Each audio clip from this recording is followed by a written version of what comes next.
The following is a presentation of ABC Sport. Join us this February when the world comes to America for the 1980 Winter Olympics. It's the Orange Bowl in Miami, Florida. The Houston Oilers against the Miami Dolphins. And a year ago, what a game they played. One of the greatest in the history of Monday Night Football. Spectacular offensive show. And yet it was even more than that. It was a very special night for everybody in Houston and for many in the state of Texas. It was a happening. Let's look back.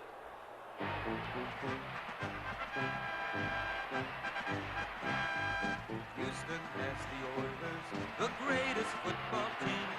We take the ball from goal to goal like no one's ever seen. We're in the air, we're on the ground, always in control. And when you say the Oilers, you're talking Super Bowl, 'cause we're the Houston Oilers. Houston Oilers, Houston Oilers #1. Yes, we're the Houston Oilers. Houston Oilers, Houston Oilers #1. The Houston song echoed through the whole night, and so did Earl Campbell. That was his third touchdown. This was his fourth, and one of the most remarkable series of runs you've ever seen. Look at those stats. The way it was. Houston 35, Miami 30. 20 seconds to air. Stand by, all cameras. Stand by in videotape. Stand by slow-mo.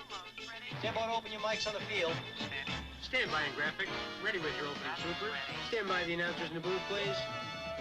And roll tape. 3, 2, 1. Take tape.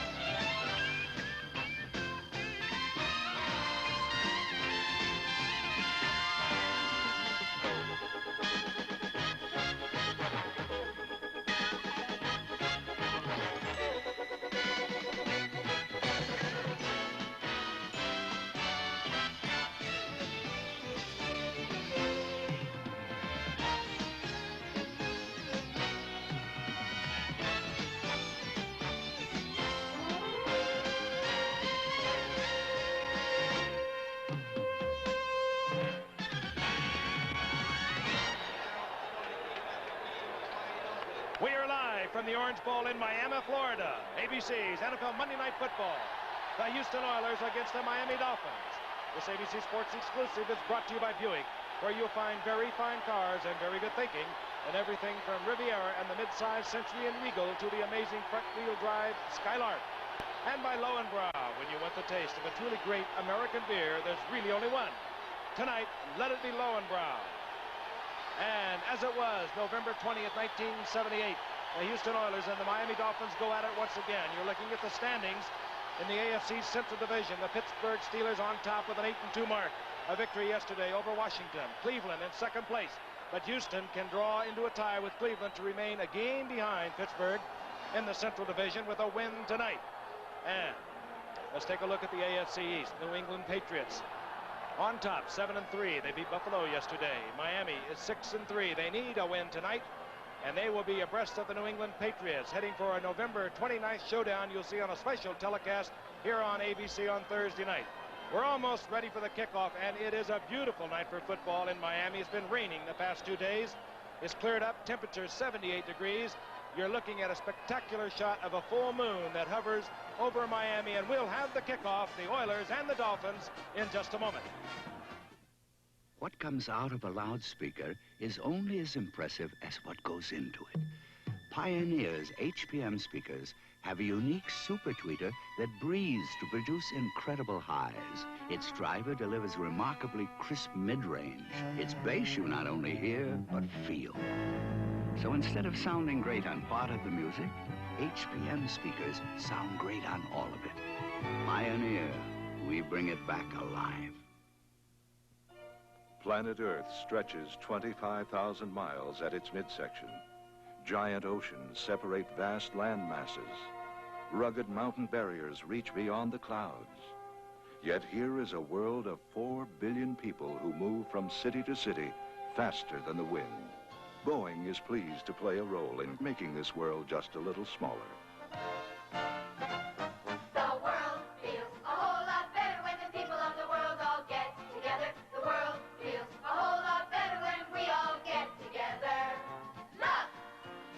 such a big world. See! All the places and the faces. Feel! All the loving and the laughter. Bring us together. And you'll see the world feels a whole lot better when the people of the world all get together. Boeing jetliners have done more to jet the world together than anything ever made by man. The world feels a whole lot better when we all get together. Live from the Orange Bowl, Frank Gifford along with Howard Cosell and Don Meredith. We quite frankly are not expecting the game we saw last year. If we get it, it will be one thrilling football game. Bob Greasy, who, well, they say he rediscovered himself last week against Green Bay. He had a marvelous day against the Packers. Actually, he was playing hurt in the previous few weeks, and a lot of folks were writing him off. He is not to be written off. Dan Pastorini, suffering with a sore arm through all of the preseason, and really is still bothered by a sore right arm. Occasionally he can be brilliant, he can be average on a given day. And the Houston Oilers have won the toss. Deep is number 85, Richard Ellender, a rookie out of McNeese State. He's back there with another rookie from University of Southern California. That's Carter Hartwig, number 36, and setting the ball to kick off, Uwe von Schamann. Uwe von Schamann, who replaced Garo Yepremian. A great name as the Miami Dolphins passed. A very talented rookie out of the University of Oklahoma. We're underway. It's a high kick. And it's taken on the left side by Carter Hartwig. And Hartwig finds his running room out over the 25 to the 27-yard line. Will meet the offense. Dan Pastorini at quarterback, number 7. He's in there with Earl Campbell, who has been troubled with a deep thigh bruise. We'll talk more about that. The wide receivers, one of the great ones out on the left side. He wears 00. He's dangerous from anywhere on the field. Rich Castor coming out of an injury situation. He, too, is capable and ready to go tonight. The offensive line, as the Houston Oilers have their first offensive set from their own 27-yard line. Tim Wilson, number 45, there with Earl Campbell. He's the big blocking back for Campbell, and Campbell is met as he moves over the 30-yard line for a gain of about 3. It'll be second down and 7 as we look at the number 1 defensive unit in the entire NFL against the rush. Vern Den Herder, Bob Baumauer in the middle, Doug Betters, who quite frankly has beaten out A.J. Dewey on the right side. Those are your linebackers. They're superb linebackers if you've been watching. And there is your secondary. While the game is being held up, it is the tight end Mike Barber, number 86, who is down on the field. He's had a knee problem in his career, a spectacular young career. And we'll be back with more information in a moment. Buick proudly announces some very fine cars and some very good thinking. This is the 1980 Century Limited sedan. My sister thinks it's very sophisticated. My dad thinks it's economical. My mother thinks it's roomy. I think I'm lucky to have it tonight. This is the limited edition Regal Somerset. I think it's elegant proof that a truly sensible car doesn't have to be boring. Boring. This is the Buick Riviera, an automobile so incredible that people who could seriously think about buying almost any car in the world are driving Rivieras. This is the 1980 Buick Skyhawk. 4-speed, V6 engine. I think it's really me. And she thinks... she'll get used to it. Do you think that owning a 1980 Buick might be a good idea? Good thinking. Saturday doubleheader action. First Syracuse Navy, Florida, Georgia, plus other games. Then highly ranked USC against Washington in a showdown for the Rose Bowl and more. Check local listings. Mike Barber is still down. Action is not resumed. You're looking at Bob Greasy, and Bob's taken a lot of heat from the fans. I asked Don Shula if he's gone back that much to deserve it. Well, we've struggled offensively, and the quarterback has been a part of our struggle. Bob's had some injury problems. He's healthy now. He had a great game last week. Can he be as good as he ever was? Well, last week he was on the money the entire ball game. The Houston defense is a much better defense than Green Bay's defense was, and it'll be a bigger test, but I'm confident Bob can do the job. Bob Greasy had a 287-yard day against Green Bay a week ago. Second down and 7. The Oilers have the football. The ball at the 31-yard line. Conrad Rucker, 87, is the tight end that has replaced Mike Barber. You saw the motion. And our referee tonight is Fred Wyatt. He will be delivering the calls from the field. And Morristown's got a little anxious there. Procedure call, right side. Number 76, it appeared to be Morris Towns. The right tackle for the Oilers.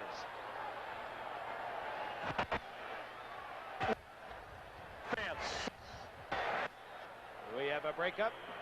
The ball is brought back to the 26-yard line.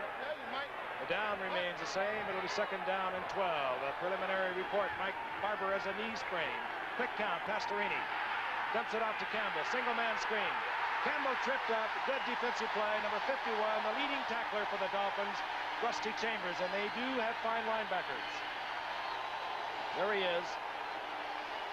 And outside of Rusty Chambers is Larry Gordon, a superb linebacker. Beaucamper, the other one, could play the down position. Third down, about 18.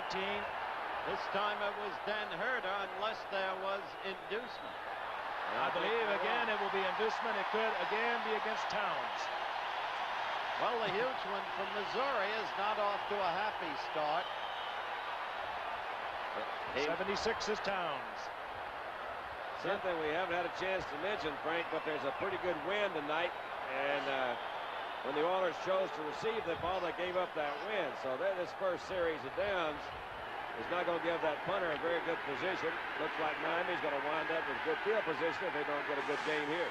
It swirls in the Orange Bowl, but it will be working against Houston. On third down, long yardage.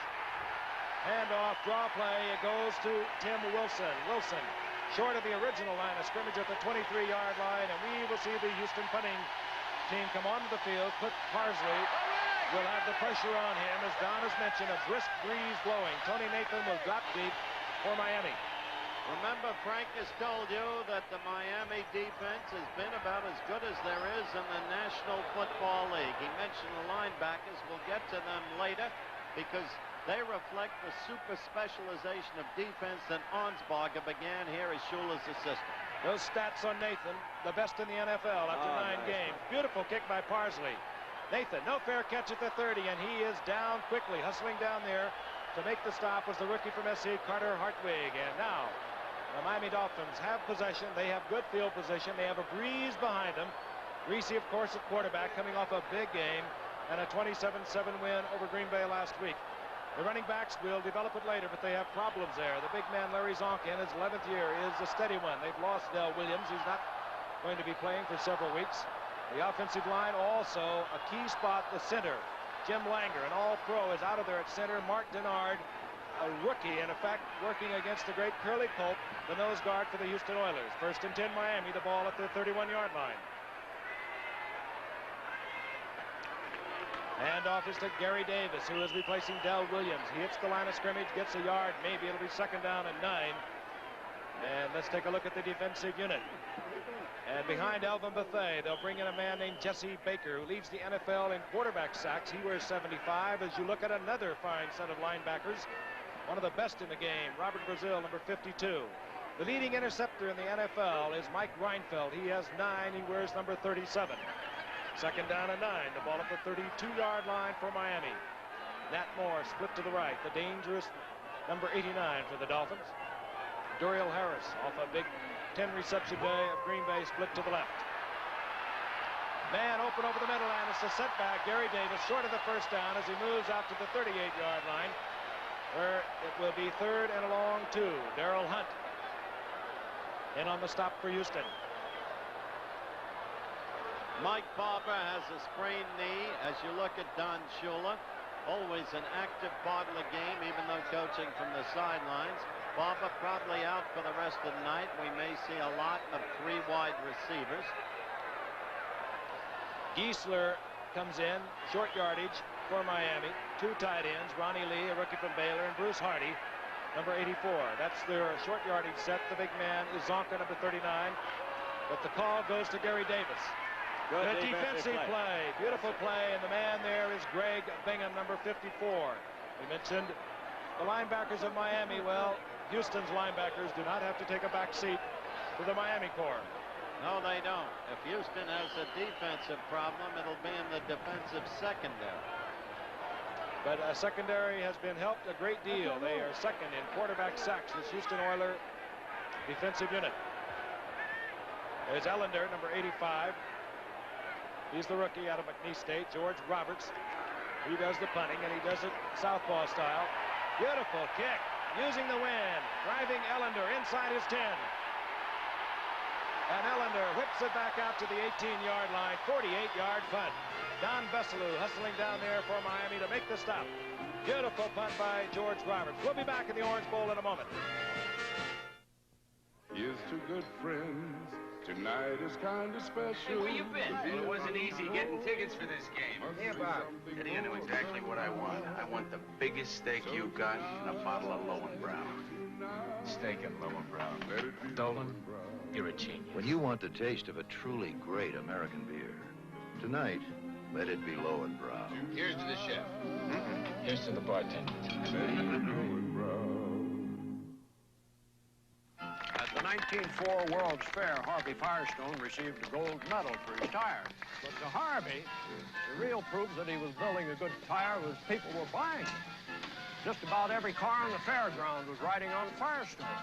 Today, the Firestone 721 is being proved the same way. American drivers have bought over 20 million 721s. You know, Harvey always said, give people a good product, they'll buy it.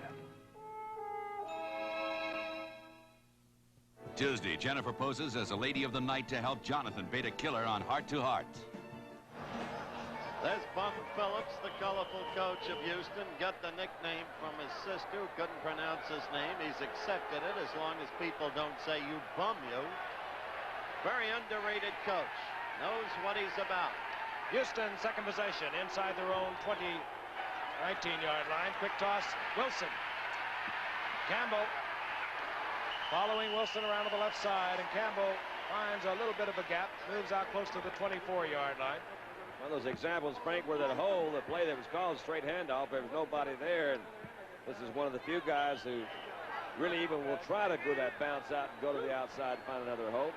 He's been hampered the last 3 weeks by a deep thigh bruise, so it's kind of interesting to see how he'll respond tonight.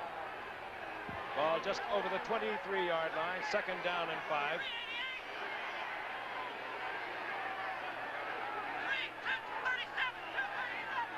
Pastorini changing it off at the line of scrimmage. Wilson, and Wilson moves over the 25 to the 26. Piled up there defensively by the right side of the Dolphins line. Baumauer was there, Rusty Chambers. Jeff's my brother, huh? Third down, less than 3. The ball at the 26-yard line. It's my father. That's right. Ernest Groan comes in defensively for Miami, number 55 in their short yardage set. Castor is flipped to the right, Ken Burrow to the left. Wilson gets the call, moves to the outside, right it off is Rusty Chambers again. And we still are waiting for the first down, and keep in mind what an offensive explosion we had a year ago when these two teams met. Greasy was 23 of 33 in that game, 350 yards. Campbell rushed for 199 yards. And we are waiting for our first down. But you can see these two teams are up. The crowd has them excited, especially the Dolphins. And so there's an active pace to the game. Nathan, a rookie out of Alabama, great all-around athlete. He leads the league with those stats. Had an 86-yard touchdown against Buffalo earlier in the year. Cliff Parsley, who was able to riffle a good punt on his first attempt against this win, has it go off the side of his foot. It's a Cephalo, and the Cephalo takes a chance at midfield and gets the Dolphin in good field position at the 41-yard line. 24-yard punt and heads-up play by Jimmy Cephalo. Miami will have good field position. They'll have a breeze behind their backs. We'll return in a moment. Typing will never be the same again. Introducing the new IBM Electronic 75 typewriter. It really works for you. Automatically it underlines and centers.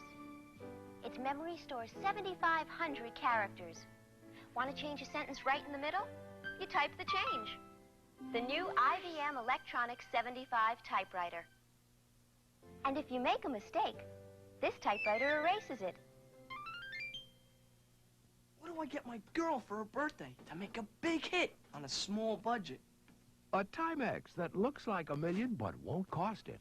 A do you get a wife for your anniversary who loves great music? A Timex Electric, Henny. It keeps the beat without winding. What do I get my husband, the salesman, so he won't oversleep in Kalamazoo? A portable Timex mini alarm. It'll wake him anywhere. Timex has over 200 watches for any occasion. Timex, the up-to-the-minute gift. A few moments ago, Cliff Parsley was punting. We described Tony Nathan, the deep man for Miami, as being a gifted athlete. So is their up man, number 81. This is Jimmy Cepolo, who took the risk at midfield and got the ball back to the 41-yard line. Venturesome play by a venturesome player. One of Joe Paterno's stars from one of Joe's better Penn State teams. All of them are good. He could have used him day before yesterday, couldn't he, down here? Losing to Miami 26-10, he could have. Single setback, Gary Davis. Two tight ends are in there. Bruce Hardy, 84. Ronnie Lee, the rookie from Baylor, number 86. Toss, Gary Davis. Turns it to the inside, gets inside the 40, close to the 38-yard line for a gain of a couple. It'll be second down and 8. Robert Brazil knifing in there defensively for Houston. With this wind, and with the wind favoring Miami at this point, I would think Bob would put the ball in the air quickly, Don. I think so. I think he should really try to pick up two scores this first quarter, because it is very tough. It's coming right behind him. You can see right there. Frank mentioned it swirls a little bit, but right now, anyway, it's right behind Miami's offense. Nat Moore split to the left on 2nd and 8. The two setbacks back in the ball game. Zonka 39, Davis 27. This is Davis. And a nifty move, and Davis has the first down and much more to the 25-yard line. That's Gary Davis filling in nicely for an injured Del Williams. That's what we said, Don. Put it in the air. Well, get it down there and get some scores is mainly what they really need. Gary Davis is out of Cal Poly up in San Luis Obispo. We saw him play a couple of years ago. He was drafted by Beathard, I think. Yes, he was. He's a Bobby Beathard product. He's got those kind of moves that quick feet, they call him. Quick feet. Hard to knock him off. First down, Miami. They got him in the 6th round. And they need him tonight desperately. Del Williams will be out for several weeks with cracked ribs. He was their 1,000-yard gainer of a year ago. First and 10 at the 25. Zonk gets it inside, and he runs into Ted Washington. Down he goes. Give him a couple. It'll be second down and 8. Zonk, incredibly, comes into this contest with more than 500 yards gained. His dream to have another 1,000-yard year. It's been an incredible season for him thus far, when so many had considered him washed up, and the Giants made it clear they no longer want him. 3,000-yard seasons for the Dolphins for the Zonka in 71, 72, and 73. Second down and 8. Greasy. Gary Davis, yes. Beautiful one-handed grab at the 16-yard line. Robert Brazil defending a beautifully thrown ball and a great catch. I think it was more of a great catch than a thrown ball, but you got to have all of them. It was a little bit high and outside. Bobby gets it out. You see it float a little bit. It's a little high. That's just a heck of a catch. And man, what a catch. Son. A yard short of a first down. This can make injured backs get well in a hurry. Less than a yard. The ball inside the 16. They must get to the 15. I think Del Williams, though, is kind of in a class by himself. A great player. Yeah. Third and short. A few moments ago, they gave it to Davis. They had the punt. This time they give it to Zonka. He has the first down. Inside the 15. There's the man. You can't say enough about him. He really has done it good. He's got 12 rookies on his club this year, which is a fairly high number for any ball club, but they're trying to make that transition as gracefully as possible. They've got some guys that have got some age on them, particularly in offensive line. That's the story. But, you know, Frank and I were talking this afternoon. You got Zonka, who's an 11-year vet, and you got Davis running back as a 4-year vet. Outside of that, the rest of the guys they got tonight are all rookies. That's Tony Nathan, Steve Howell, and Bob Torrey. Somehow, Shula makes it work. Remember a few years back when he had the two young linemen, Baumgartner and Dewey, who now Betters has beaten out, as Frank said. First down for Miami. And Shula somehow holds them together and makes it work. I think a good example of that, Howard, you know, he's got Mark Denard, the center there. Well, Kuchenberg could also play center. They're trying to move it around. They're a little thin in that offensive line. Well, he knows this will be Jim Langer's last year. He's a free agent. He wants to move back to Minnesota, and if he can play any longer, and Langer, one of the great ones of his time, he's going to play in Minnesota. So he's got to get Denard developed. But it is a risk because Denard in the middle of that line, 63, is against Curly Pope, one of the best in the game. On 1st and 10, Greasy back. Fires incomplete, intended for his tight end, Bruce Hardy. I've been trying to watch him, Frank, because Denard actually, I've been watching him on Cup. Cup hasn't really been in on the, let's see, we got to look at it right now. So Denard snaps that ball, always puts the center in a little bit of disadvantage. That's Curly, number 78. And Denard there's the middle right there, 63. A little neutralized at the beginning, but look at him keep that good balance. Did a good job, didn't he? Good block that time. Tell you a little bit about him. He came up a year ago as a 10th round draft pick, broke his wrist in training camp, did not play last season. Has not played that much this year, so he is getting quite an initiation. Hullabaloo, connect. Good old Texas Aggie.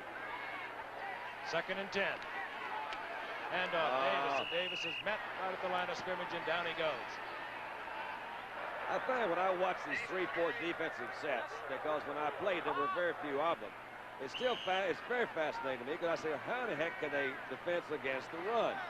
And to watch these two defenses play, and it's very easy because those linebackers do have the size and agility to come in there, step down, and play that defensive down lineman. You want to defense the run with a 34 defense? Study the Denver Broncos.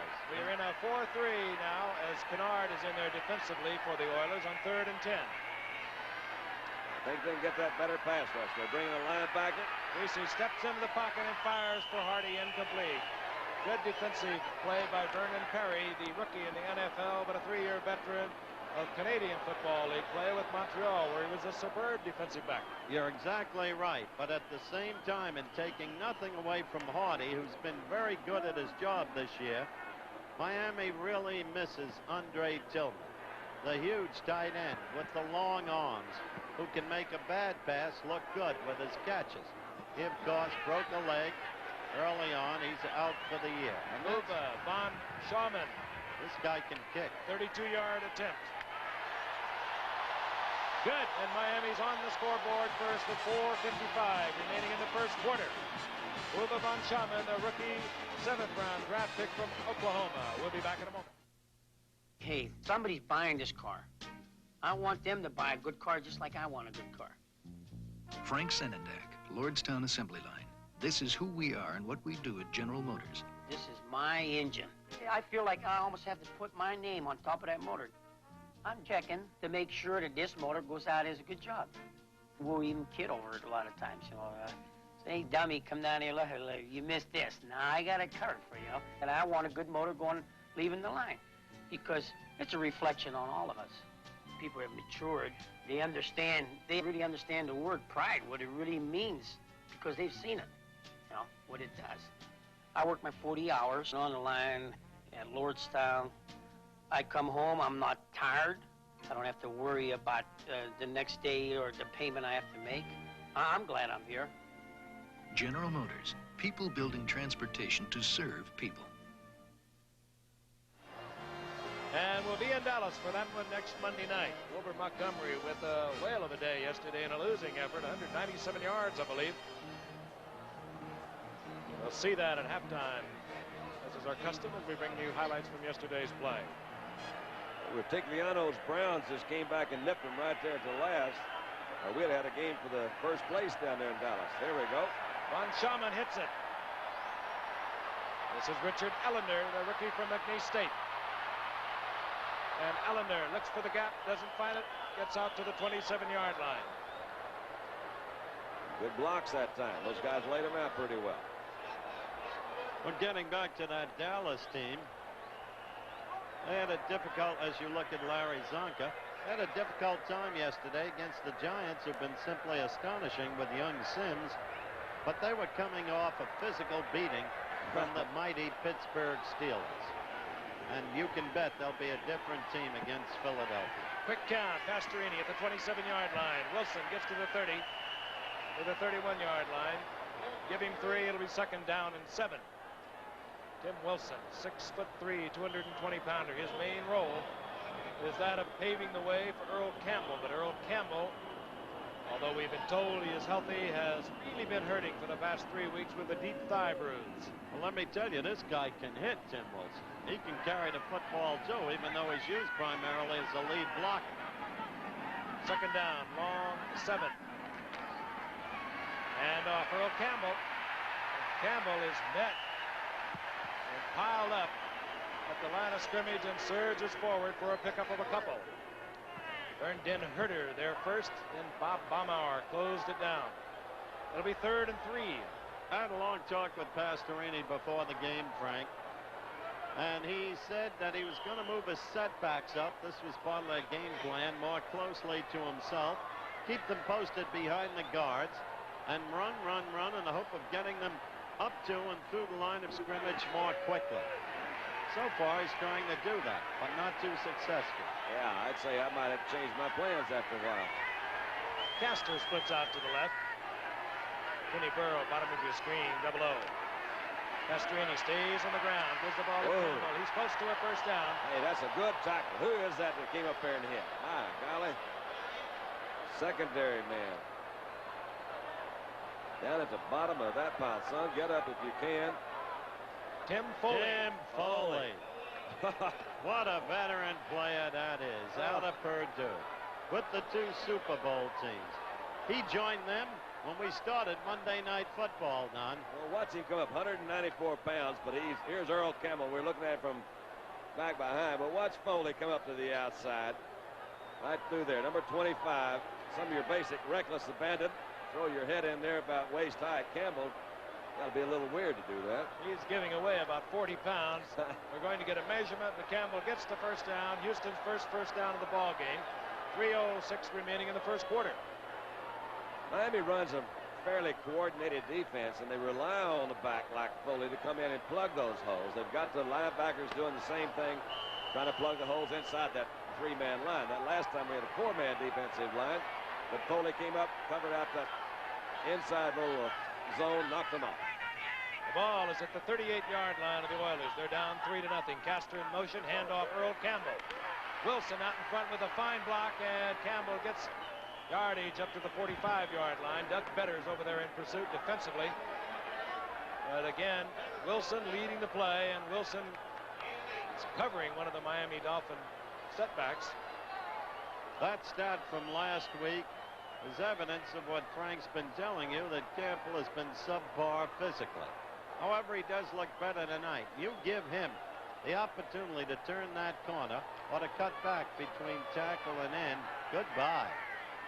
Last year's leading rusher in the NFL picks up 8 yards. It'll be 2nd down and 2. Wilson gets the call. He's close to a first down. It will defend a market. He might be short by a foot. It's also a pretty good example of why Doug Betters is playing ahead of A.J. Dewey, because Betters and Baumauer both closed up that middle pretty well that time.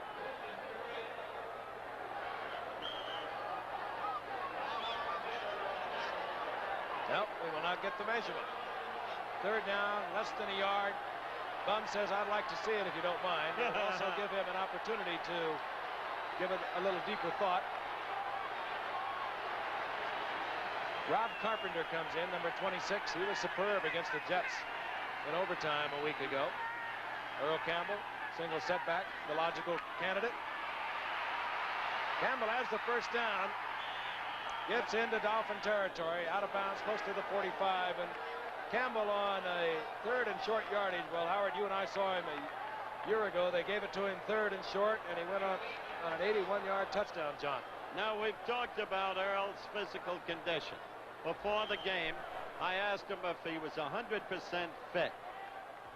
Yes, sir. I kind of caught a bruised thigh, you know, in the, I think, Baltimore game that helped me out the Seattle game. And last week, you know, I kind of tightened up after we supposedly had beaten the Jets.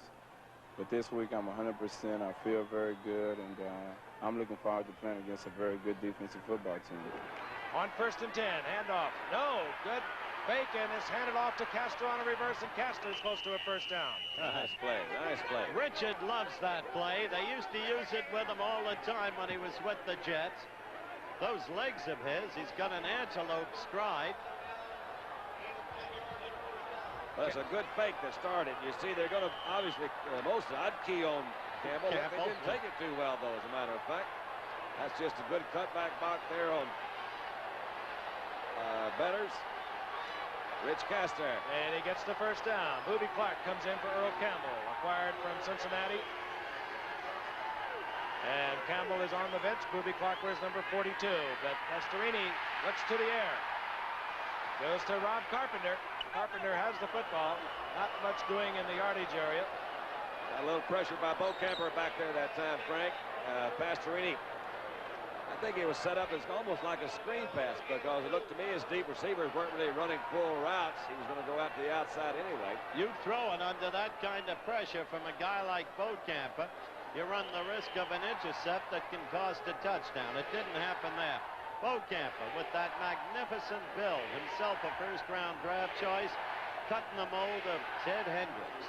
Second down and 8, and I know that Dan Pastorini is thinking in terms of the wind. If he can expire the quarter, with 1:05 remaining, he'll have the wind at his back and a much better potential for field goal. On second and 8, Carpenter gets the call, gets to the 30-yard line. It'll be third down and 5. Bob Carpenter, who was a key factor in Houston's overtime win against the Jets about a week ago. Why would they hurry it up, Frank, when it's going to be third down and they're not going to be able to kick into the wind? I don't understand this one. I don't understand that myself because they are definitely working against the wind.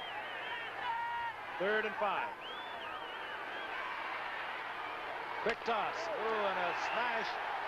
But Conrad Rucker holds on. Short of the first down. Foley came up with the football. Yeah, he threw it away in disgust.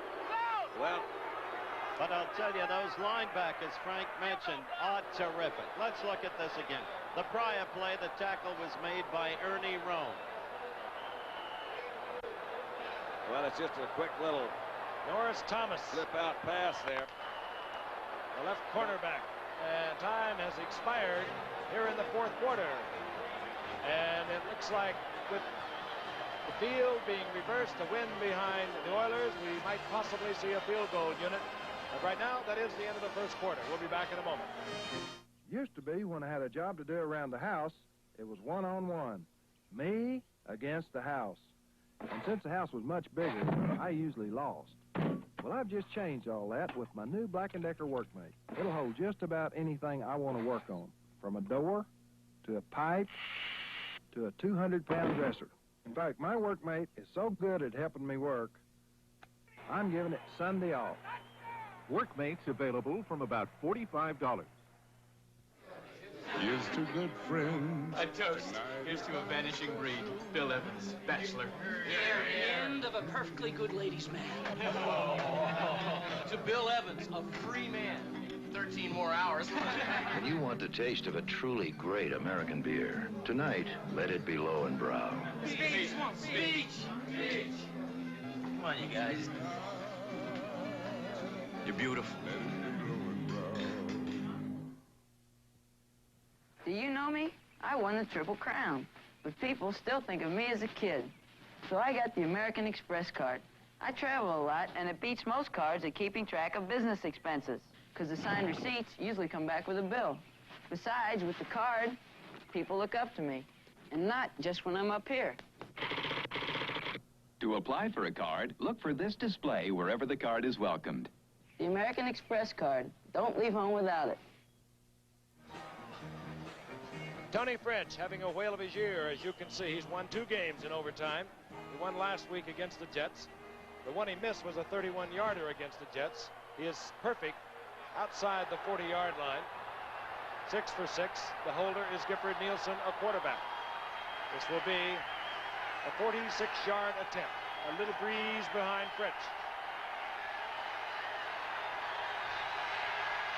A lot of distance. And a lot of accuracy. Oh, boy. 46-yard field goal. Tony Fritz ties it up at 3. Okay, that's it. Tony Fritz, a great place kicker. Frank has mentioned that Pastorini has had his troubles this year. We sought to find out exactly what was wrong before the game. And you missed virtually all of the preseason, tough going in the early going during the regular season. True or not true? Did you have a severe viral infection that was shrouded from the public? Yes, it was, Howard. I had a viral infection of the nerve going to the serratus muscle in my arm, and it allowed very limited throwing in the off-season and a tough go in training camp, and kind of got me off to a slow start this year, but fortunately it's come along very well in the latter part of the going. So that's an interesting revelation, Mr. Gifford. What does that mean? I mean, what, is that a, I really don't know. What viral infection? That affected the muscle up in the upper arm and into the shoulder. Then he went to a kinesiologist in Atlanta that Fran Tarkenton recommended. Now he's coming back. Frank. Tony Nathan in the end zone. He'll remain there. Touchback. Tony Fritz has tied it up for the Houston Oilers. And now Miami will be working against the wind. There's Tony. Had a few years at Dallas, a year at San Diego, and has been quite a smashing success for the Houston Oilers. Well, at Dallas, quite frankly, Don, you know, they have a kicking scout named Bob Cat. Yep. And he believed in Tony, but a member of the Dallas coaching staff didn't like sidewinders. And yet this guy has turned out to be one of the most consistent men in the business. Well, they had a couple other problems, I think, besides just not liking sidewinders. They tried a couple since then. But Tony, I think, is happy there in Houston. It all worked out well. And Raphael is, of course, there in Dallas now. Bob Greasy brings the Dolphins up at the 20-yard line. Puts Nat Moore to the left and leaves the football behind. A mad scramble. And I believe a Dolphin covered. That sure is lucky if he did. And he got a... Greasy at the bottom with the football. And Bingham says, I should have had it. First place you're going to look, of course, is that rookie center in there. You can never know if that's really his problem, but I know from a little bit of past experience, you do build up a familiarity with the center, and of course, Langer had been here for an awfully long time, and I don't think they've had that much time to work together. Another thing that Mark Denard at center has to do is call that defense for the entire offensive line. He sees it from the middle. Second down, there was a loss of 1.5 yards. Call it 2nd and 12, and this is Gary Davis, right side. Gets a block, and he's upended. He is popped there defensively for the Houston Oilers, and coming up quickly was J.C. Wilson. J.C. Wilson. They're playing tough defense tonight, Houston is. Much better than they played in recent games. See Denard snap the ball, come back, and block Curly Cup. They're trying to hit that little slot right there in the middle. They've got it pretty well cleared out, except for one fellow, number 33, J.C. Wilson, who stood his ground. Not bad defensively either. J.C. Wilson with 5 interceptions. The Oilers have 20 interceptions.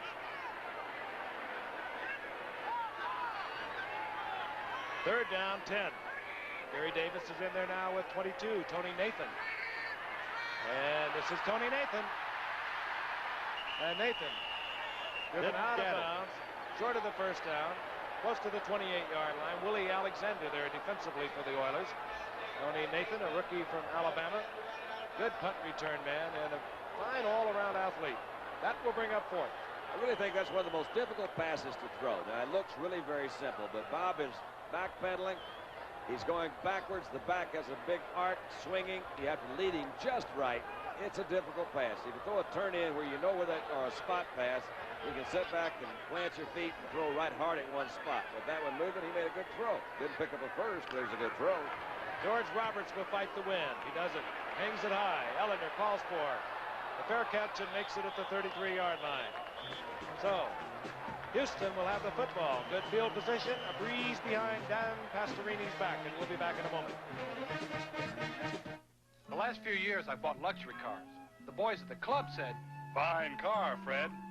The boys at home said, dumb car, Dad. Gas guzzle. My own kids. So, I got Buick's new 4.1-liter Electra. Lots of luxury, even standard air conditioning. A Buick Electra with this big, efficient V6 engine. Boys at the club are still impressed, but now, so are the boys at home. The 4.1 Electra, America's only traditional luxury car powered by a V6 engine. I love football, and I love relaxing. Because for me, relaxing always includes Skoal, the smokeless tobacco. Just a pinch between my cheek and gum gives me great tobacco taste without lighting up. Got the sea, the breeze, got my Skoal, Nothing's going to make me move. Think I'll play some touch. Let's go, old brother. Try going smokeless. A pinch is all it takes.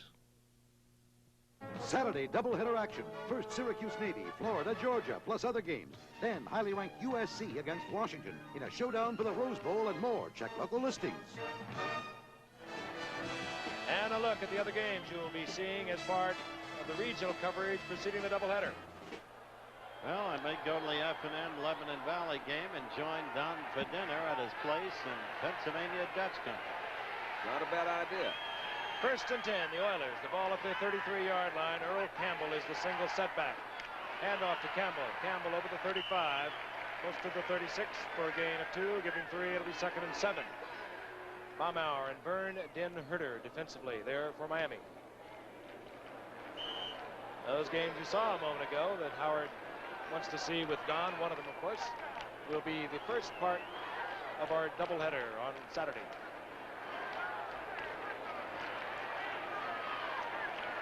They're playing this thing a little close to the vest tonight. Both teams. They're not really opening up too much. A.J. Dewey in there defensively. 77 for Betters at right in the 3-4 of Miami. 2nd down and 8. That's it. Now open it up. Pastorini, Ken Burrow, first down. He's in the arms of Small, but he has the first down at the 40-yard line. I think you got to do it. And you get that wind behind you. Let it go.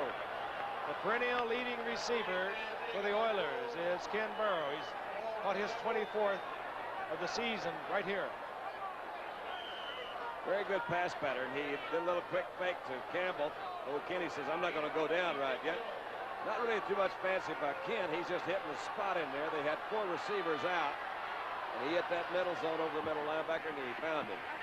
Houston has the football inside the 40-yard line of Miami.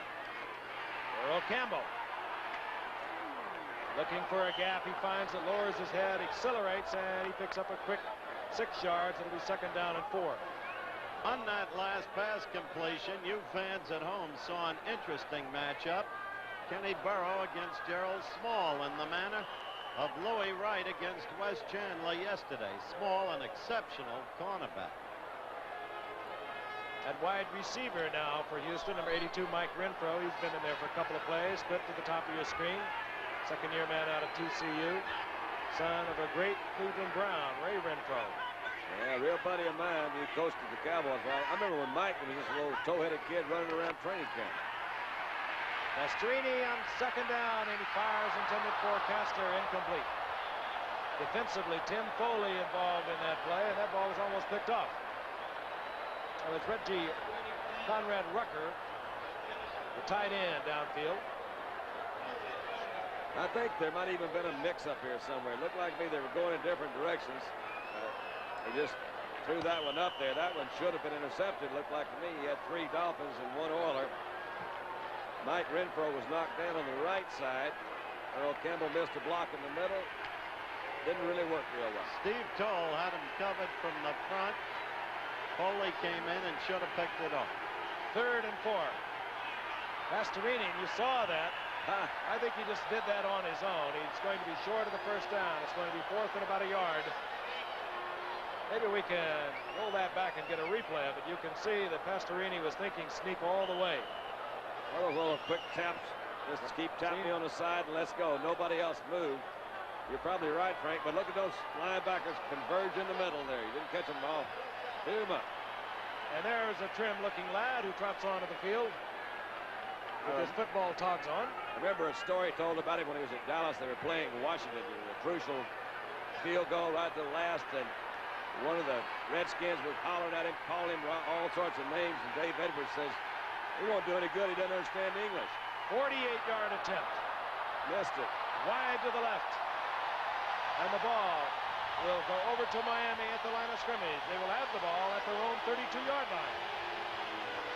Tony talking to Gifford. They'll talk more on the sidelines, and we'll be back.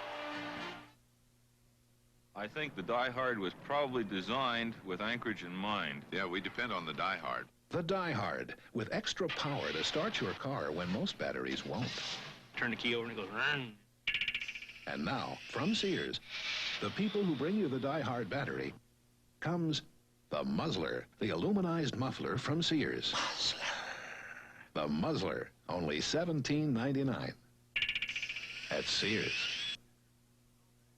Bruce Jenner for the Minolta XG1. The Minolta XG1 35mm camera is so automatic, I can keep taking pictures while my friend Bill rides his bike from shadow to sunlight. The XG1 changes the exposure, not just automatically, but continuously. Minolta's continuous automatic exposure system helps give you the pictures you never thought you could take at a price you never thought you could afford. The Minolta XG1, the automatic choice in automatic cameras. Saturday, they're all falling for the Dallas Cowboy cheerleaders on a special 2-hour love boat. 10 minutes remaining in the first quarter. This football game tied up. Houston, they need a win tonight over Miami. Just stay one game behind the Pittsburgh Steelers, tied with the Cleveland Browns. Miami can move to a tie with New England in their division with a win tonight. First and 10. The Dolphins have the football at the 32-yard line. That was the line of scrimmage. And the missed field goal. Greasy to the air. Oh, boy. Got it away. You bet. And the blitz was on. Darrell Hunt, the rookie from Oklahoma, filling in there at linebacker for an injured Art Stringert. Frank, it's one of those delayed blitzes where you don't really come right at the beginning and you let those offensive linemen set. They get set who they're going to block. And Hunt delayed a little bit, picked him a path, and I really think he bothered Bob a great deal. He didn't deflect the pass. One of the defensive linemen did. Did you see who it was, Howard? No, I didn't see who deflected it, but as I told you during the break, we were going to see Bob start to mix it up a little and start to throw some more, and Houston did anticipate that. Houston in a 4-3 defense. Greasy on target. Gary Davis short of the first down, out to the 38-yard line. You know what's interesting? That's how many times has he thrown to Gary Davis? 3 or 4. The back coming out in the backfield. He has it 3. Thank you, Steve. But he has not yet thrown to Nat Moore. He's not thrown to Duriel Harris. I think he really is concerned. Maybe I'm playing to win way too much, but I think he's concerned about it. Bob is a precision passer. He's not known as a real strong arm passer, and I think he's trying to work the zones he feels he can hit right now. And those will be the short ones. Third down, 3. The ball at the 38-yard line. Tony Nathan in there, 22. Gary Davis, 27. Those are your setbacks. Greasy gets to protection, has a receiver, and Gary Davis again, and look at him break tackles. Gary Davis, first down, 43-yard line of the Houston Oilers. Gary Davis putting on quite a show. Came in last week when Del Williams was hurt, said I wasn't really in condition to go all the way, but he looks like he's in top shape tonight. Well, he went back to Davis again. I think you're going to see the rookie Hunt make a mistake. He's trying to come over the top right there with the wrong arm. You go over on the left, you can keep that right one back there. If you don't get it, at least get him. He let him go free, picked up a big first down. Well, you saw a single coverage there as you look at Gary Davis. I looked that time. They're doubling Nate Moore, which makes sense. And I said Nate, and his name is either Nate or Nat Moore. Yeah, it so depends on whether you want to call him Nate or not.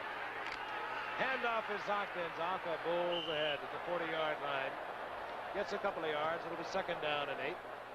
And because they've been doubling Moore in the past, last week they took advantage of Duriel Harris, who had 10 receptions and 180 yards.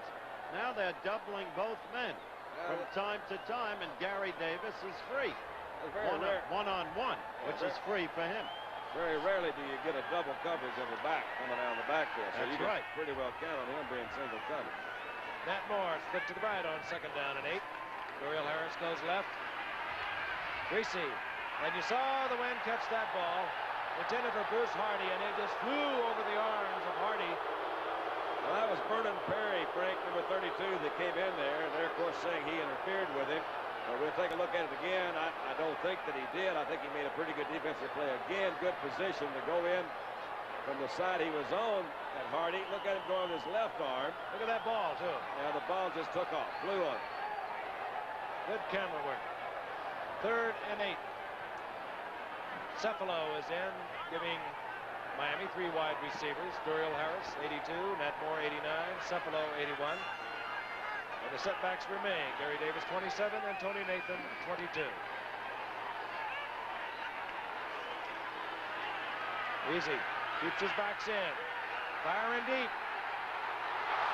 And intended down there deep for Duriel Harris. No. Back defending was Willie Alexander, and I believe he just tripped. That's exactly what happened. The crowd is booing, looking for an interference call, but you watch. There was the chuck. No interference here at all. He just fell over. Watch. See? Tripped over his own foot. That's true. Running stride for stride with Willie Alexander. Crowd doesn't like it. Naturally a partisan crowd, but it produces George Roberts and the punting unit for Miami, Richard Ellender.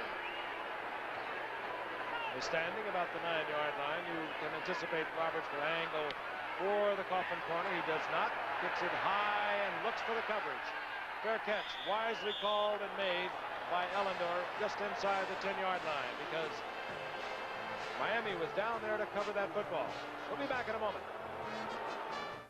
I learn a lot about this hotel by walking around like a guest. Meet Carl Hurd, manager of Ramada O'Harian in Chicago. He puts a lot of emphasis on people. He even lives here in his own apartment. And because this Ramada is also Carl Hurd's home, travelers find it's a nice place for them to live, too. Nice people taking care of nice people. Ramada, all over the world. You see this NFL poster? It's a $2 value, and I got it for only 50 cents when I bought a set of Champion spark plugs. A terrific NFL poster for only 50 cents. And look at this. Isn't that pretty? And your car can get sure starts, improved performance, and better mileage with Champion spark plugs. It was a deal I just couldn't pass up. You know, I think I'm going to do my entire house in poster. Yes. Show your NFL team colors from your participating Champion marketer. You can't buy a better plug. Amazing Sugar Ray Leonard, Olympic champ, now undefeated pro. This month he goes for the big one, the WBC World Welterweight Championship on ABC. What a tremendous fight that should be. November 30th, WBC World Welterweight crown at stake. Sugar Ray Leonard against Wilfredo Benitez. Benitez, a cunning fighter, more experienced than Leonard, a brilliant counterpuncher. Remember his January 14th demolition of Carlos Palomino in San Juan earlier this year. Single setback, Earl Campbell, number 34. Ball just inside the 10-yard line. Campbell gets the call, sees the opening on the right side, cuts back, gets out over the 14-yard line. Gain of 5, it'll be second down and 5, and he gets 5 yards so quickly, it's just hard to believe. Crowd still unhappy over the failure to call interference, which clearly was not interference on the greasy attempt to Duriel Harris when he tripped over his own foot. Frank, as an old running back, when you were hurting, was there a greater tendency to fumble? I don't believe so. I think maybe a tendency to cover it up a little more. You know you're not 100%. Second and 5. Campbell gets the call. Runs into Baumauer. You see the Dolphins trying to use a couple of different defensive line sets. They went with their 3-4. That time they had 4 down linemen, but they still had a man over the center. We used to call it a Frisco defense, or an overshift to the strong side. It's a good time to try to audible because you can really get all those guys blocked head up. They've got somebody right in front of us. Bob Gracie's on the sideline without glasses. Third down and a biggie. About a yard and a half. Ball at the 18-yard line. Wilson slides into a wingback spot, number 45. The motion man is Carpenter. Quick toss, Campbell. Campbell upended. Defensive play, Foley. What a play by Timmy Foley. If we get a look at this again, this veteran is playing some game tonight. Well, he's right up there on the corner with his wingback. That would have been his man on a pass. He beat the block, tripped up Campbell, 4th down. Rob Carpenter really never did get out there in time. Foley did make a really good quick break across that line of scrimmage to turn it in. And Rob Carpenter just couldn't get up close enough, and he got Earl before he started. Parsley will have a brisk breeze helping the football. Tony Nathan respecting the breeze and Parsley position all the way back on his 40-yard line. Run this one back. This is Nathan. And he slips, but he can get up, and he is covered immediately by Houston Oiler at the 48-yard line. Nevertheless, good field position. It was Carter Hartwig hustling down there defensively. And good field position now for Miami. That's the key, Frank. At the same time, 2 consecutive plays, Miami's developed a new tactic, falling over your own feet. That young rookie from Alabama there, he just got a little bit too excited. He was going to take that one back. That was one of those that really could run back because the wind hurt it down there. He could have picked that one up. All right, they've got 52 yards to go for a score. What are you going to do, Robert? 5:43 remaining in the half. Is tied at 3. Ultra conservative as compared to that 35-30 contest we had last year. Oh, yeah. Screen to the flanker. Nat Moore does not wait for the block of Larry Little.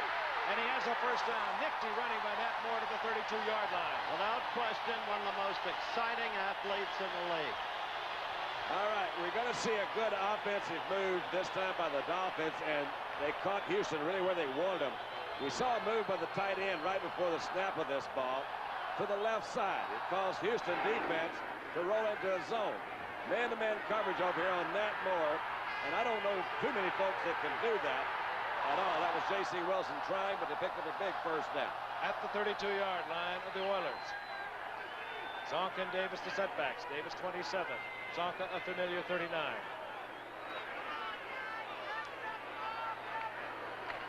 Davis. Down goes Davis. 2 folks watched 39 on that play. He didn't really figure in it that much, but the way he still hits in there as the lead block had done, beautiful assist. Well, I find his whole season this year really very interesting, and it's somewhat befuddling to me, Howard, because he did not have very good years in New York, and you say, well, how can a guy, just because he puts on a different jersey, a different uniform, how does it make that much difference? But he has so much confidence in Shula. He's working behind a line that he worked behind before, so I think that had a lot to do with it. He does figure in almost every play. 2nd and 8. 4 down linemen for Houston. Their pass rusher. Jesse Baker's in there. Gary Davis bounces off. 1 tackler, Vernon Perry, and a flag is down. Well, Bob, what do you think? Is your guys holding, or did somebody hit you? He's worrying about holding. Gary Davis is a nice-looking receiver coming out of that backfield, isn't he? He's got some good moves after he catches that ball, too. We saw a one-handed catch earlier. That's another good catch right there. Larry Little complaining to the official, one of the senior citizens of the Miami Dolphins at right guard. He's obviously going to be assessed against the Dolphins. Frank, you got Mike Curran 13 years, Little 13 years, Kuchenberg. There it is, holding. Let's see who it is.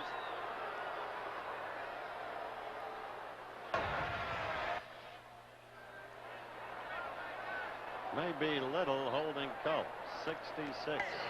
Holding number 66, offense. That's it. All right, we got Curly Culp, the guy we talked about earlier tonight. You see Little come out. That's legal to put that hands there at the beginning. When Culp goes around him, you see that he lost a little bit of that position, reaches over and got him by that shoulder pad and pulled him down. Can't get that hands outside of the plane of your body.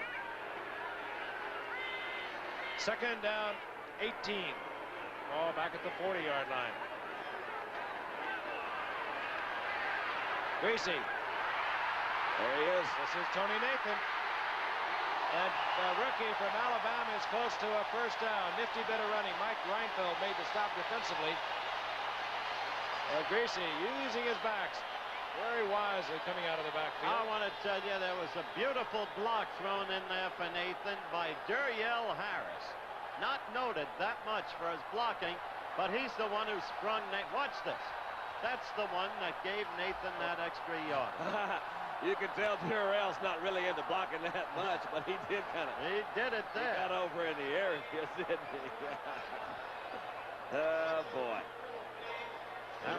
Nathan's been used as a punt returner by the Dolphins primarily, as we see that he is going to be very close to a first down, about a foot short. But Nathan, as a senior at Alabama, rushed for over 700 yards himself. Seems to me right now that the Oilers are giving them a little bit too much leeway into that middle zone where the linebackers are trying to cover. They're hitting him. Well, Frank mentioned that 20 interceptions this year. I had said earlier And I still believe it that their secondary is porous. Reinfeldt has 8 intercepts. I really think Stemrick is their best secondary. Look at the points scored against them. Seattle 34, the Jets 24. They've been chewing them up. Sometimes statistics can be deceiving. You saw how much they need for the first down. Third down, less than a yard.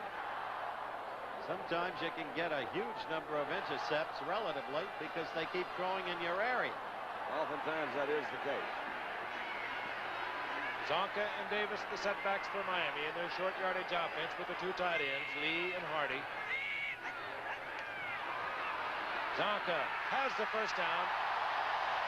They did not see a flag. There was movement on the right side, but it was on the part of Houston. Correct. First down, the Zonk moves to the 17. Good technique to vary your count a lot, particularly on a 3rd and short situation, because if they don't jump off sides, you saw that still they jumped a little bit, got back, lost their momentum, and they're kind of sitting there. It gives that offensive line a chance to just push them on out of the way. They did that time. Zonka picked up 5-6 yards on the outside. It would be a very meaningful score if Miami could hang up a touchdown against this brisk breeze. Barry Davis dropped the football. Fumble, and Houston has got it. Turn to Brazil. Gary Davis lost the football. Robert Brazil, as always, in the area, comes up with the recovery. Andy Doris was the guy that hit him first, Frank, from the outside. You see number 69 come in, inside a current. Blount, he says, there it goes. Lost it from the inside with Culp, and Culp came over and fell in there and recovered by Robert Brazil. There is one of the best that ever has played that spot. I think you made a good point, too. We got 2 minutes, 27 seconds till the halftime. Had Miami been able to do that, particularly against the Breeze, I think it would have been a very instrumental 7 points, 6, whatever. From their 15-yard line, the Houston Oilers. Pastorini hangs it up for double-O. Kenny Burrow incomplete. Don't understand that. The odds are not in your favor. You're just going to raise up, throw. He's the only guy out in the pattern. There's Robert Brazil on the sideline. He says, all right, now, guys, come on, get a couple of first downs. Give me a break over here. Second down, 10. Clock stop, 2:21. Still tied at 3. Pair of field goals. Thus far, the scoring tonight. Look on Shula's face after the fumble recovery by Houston, I thought was revealing. He's reached a point of statesmanship where the resignation is there rather than anger. Pastorini looks over the defense. It's the Frisco or the odd man line, if you will. The handoff goes to Earl Campbell, and Campbell hit again by Foley, and I don't care whether Earl says he's healthy or not. He's running very tentatively. It sure looks that way. Loss of a yard. Gerald Small also came up in the 48. He and Foley closed it out pretty well. I think Earl might have been trying to look for that one block where he could make his move. He was very tentative. And there is the 2-minute warning. Tied up at 3. Exciting crowd here in Miami, and we'll be returning to the Orange Bowl in just a moment. At all the important times in your life, count on New York Life for the financial protection you need. When your big day is here, New York Life got a reason to cheer. New York Life, New York Life can show you the way. New York Life protects tomorrow today for all of your life. New York Life. You know, without changing its character as a fine 6-passenger automobile, Buick did some very logical things to its new LeSabre. Compared with last year's, it's not only lighter, but these tires are designed to roll freer. It's more efficient aerodynamically. Under the hood, an economical V6 engine. I really am impressed with the logic, but frankly, I'm nuts about the looks. Buick LeSabre. The more logical we made it, the better looking it got. An interesting football game. Ken Campbell, we don't know. We have seen him up against the #1 rushing defense in the NFL, having a difficult night thus far, and he does not seem like the Earl Campbell, a healthy Earl Campbell that we have seen in this football game. A very meaningful game for Miami. They need a win over the Oilers to stay abreast of the New England Patriots. Houston Oilers, of course, can stay 1 game behind the Pittsburgh Steelers, tied with Cleveland in their division, the AFC Central. Third down and 11. 2 minutes remaining in the half. Ball at the 14-yard line. Pastorini back and looking. And running. He's got him a first. And looking for a place to fall. He had no reason to until he picked up the first down. Out around the 28-yard line. Quickly, a timeout is called, and Pastorini will move over to the Houston Oiler bench. But the Oilers have a first down. Breathing room for Pastorini. 1:48 remaining in the first half, and we'll be back in just a moment. They're off, and everyone has a chance. It's the Special Olympics, and it's a lot more than a sports event. It's the kind of competition where everyone's a winner.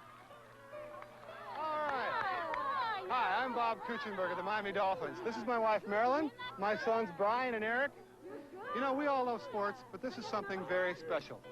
The Date Association for Retarded Citizens has nearly 700 children and adults who participate in the Special Olympics each year. It's special to all the volunteers who work so hard to make this day possible. And it's very special to all the participants. Some of them train all year round for this one day, but what they learn goes far beyond sports. They get a feeling of confidence in themselves as human beings. Here, everyone's a winner. Thanks to the United Way, it's working in Dade County, but it's working in your town too.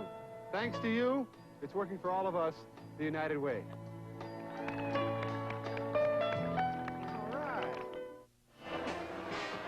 The preceding announcement brought to you as a public service by Bob Kuchenberg of the National Football League. And more the NFL players involved in Special Olympics throughout the country. 1:48 remaining in the half. The ball at the 28-yard line. 1st and 10, the Houston Oilers. Barry Davis fumbling the football inside the 15-yard line. Pastorini getting the first down. Hands off to Earl Campbell, and Campbell explodes out over the 30, close to the 32 for a gain of 4. It'll be 2nd down and 6.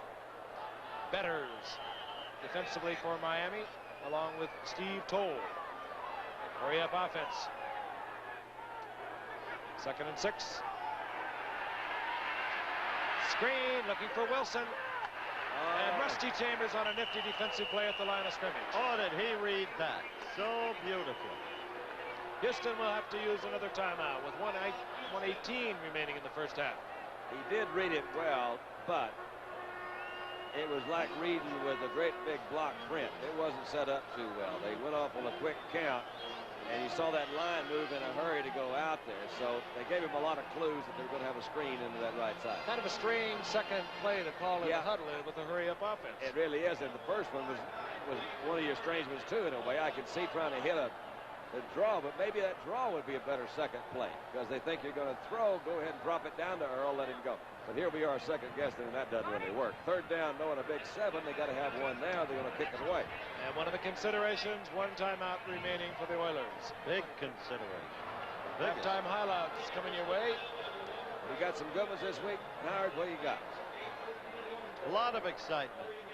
And again, we're showing, you're looking at Greasy right there. Well, we tried all of this. Give me something new, Coach. Yeah. Got a lot of the big plays in accordance with our new halftime pattern, Don. Good. And got some of the big games, including the Giants' sterling effort against Dallas.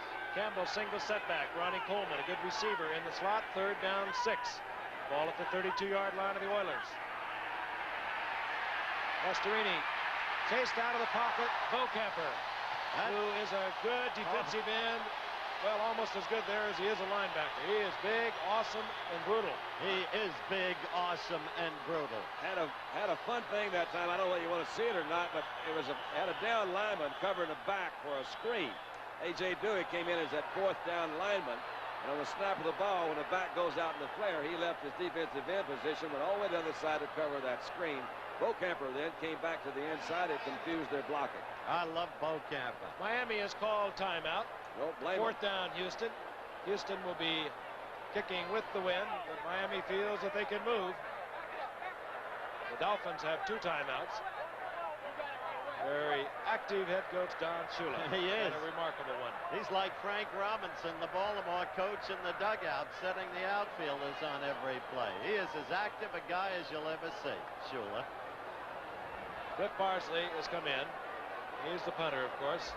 Deep for Miami, drops Tony Nathan. Fine rookie, leading the NFL in punt return average.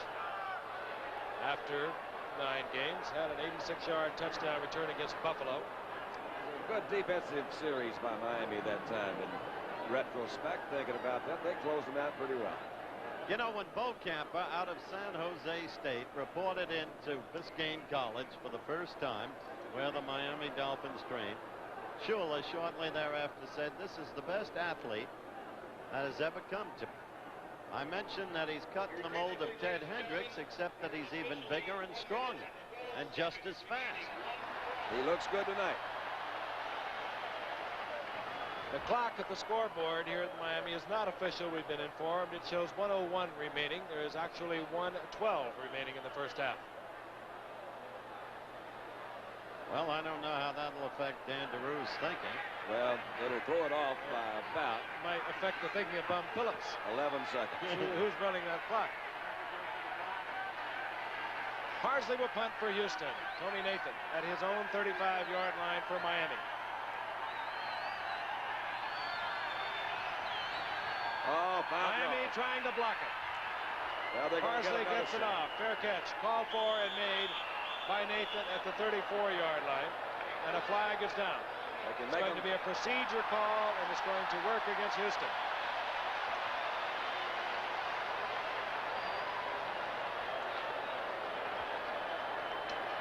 So Miami will have another opportunity at either the run back or the block punt.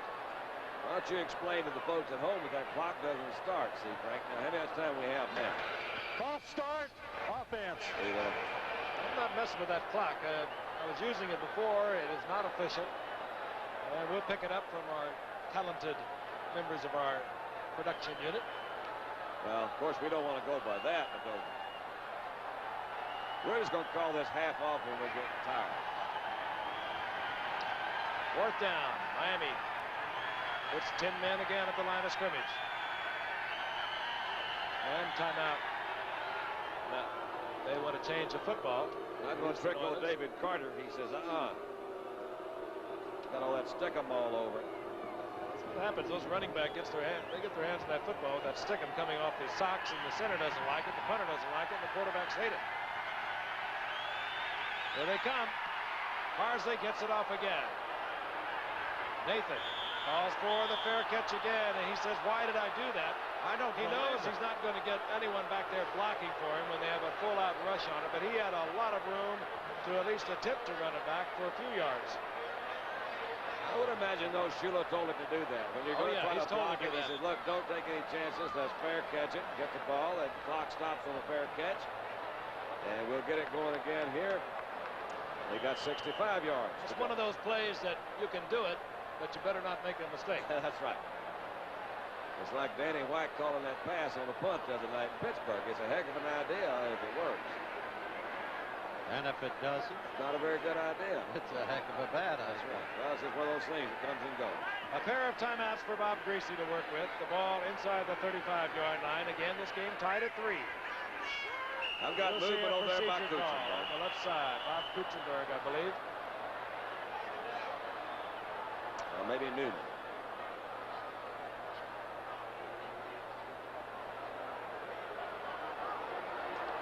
There's the call. Oilers will take it. No concern is yardage, not time. 67, false start, offense. First down. Bob Kuchenberg over the left side.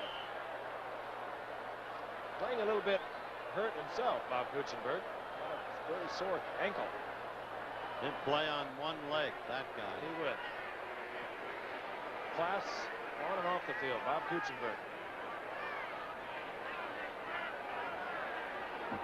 First down, 15. Greasy looking for Tony Nathan. Nathan upended as he gets to the 35-yard line. Ted Washington there defensively for Houston.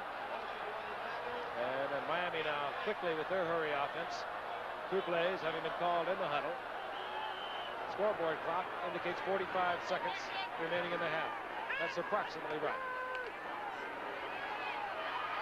Greasy coming with the screen. Gary Davis we saw tripped up, and a good open field tackle by Greg Bingham. Same thing that Houston did, Frank, on their hurry-up offense. Second down, they go to that little screen out there. Same results. Yeah. But I think now, since it's third down, they try to let this thing run out. They'll let it run down. Big offensive battle of a year ago has not materialized. I would have come up with it. Final seconds ticking off. Tony Nathan gets the handoff. And down he goes at midfield. It was Robert Brazil. Academic. The half is ended. Is tied at 3. Stay with us. Halftime highlights coming your way in just a moment. Stanley makes saws to cut any job down to size. Cross-cut saws to cut across the grain. Rip saws to cut along the grain. Compass saws for odd shapes. Coping saws for curves. For precision cuts, back saws. For metal, hack saws. Stanley saws are made with tough, tempered steel and selected hardwoods. Then packed in a protective sleeve packed with information. Stanley, we want to help you do things right. Buy any of these specially tagged saws and get up to a $1.50 rebate from Stanley. A good quarterback does his homework on and off the field.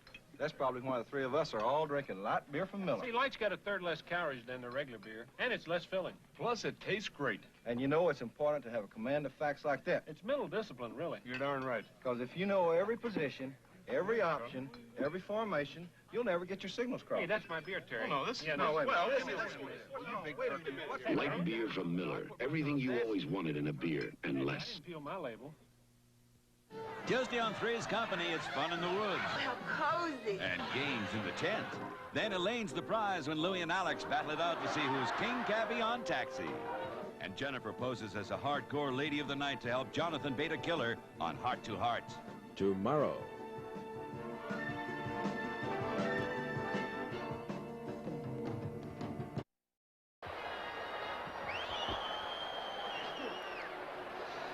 The teams are coming back out on the field, as you see, is tied. Well, a year ago, November the 20th, in one of the most exciting games we've ever had on Monday Night Football, it was also tied at halftime. Houston going on to win 35-30. Great performance by Campbell, as it was by Bob Greasy in that game, Howard. Even now, as you look at Bob Greasy, he is still struggling, having not the best time of it in the world tonight, but the key play, of course, was Gary Davis's fumble when Miami was on its way. The fans have been on Greasy. Thus, I asked him before the game about the heat. And has it upset Bob very much? Here's Bob. Well, Howard, first of all, I don't think anybody likes to have criticism pointed at them, but I accept it in the right way. I think fans want us to be successful. The people that follow our team want us to be successful, and we want to. And it's just their way of expressing their displeasure. You know, a lot of the criticism has been founded, and I think some of it hasn't. But I think I can accept it in the way that it was meant to be. And I think if you take it in that vein and you go on from there, I think it can help you. That is a stylish, quality human being, Mr. Gifford. Yeah, but after last week's game, when he had such a superb day against Green Bay, he was 18 of 27, 287 yards. And all the press gathered around, and he looked up, smiled, didn't say anything about it. I said, would somebody call a meeting? I think yes, that's, class. I don't think I've ever heard it described that way, and I accept it in the way that it was intended, which that's kind of interesting. Tony Fritsch hits it for Houston. This is Tony Nathan. And Nathan tripped up, sprawls to the 20-yard line. Defensively there, the rookie, Darrell Hunt. It's tied up at 3. And the Miami Dolphins have the football at their own 20-yard line. Gary Davis, Larry Zonka remain as setbacks. There is a Houston Oiler down on the field at the moment.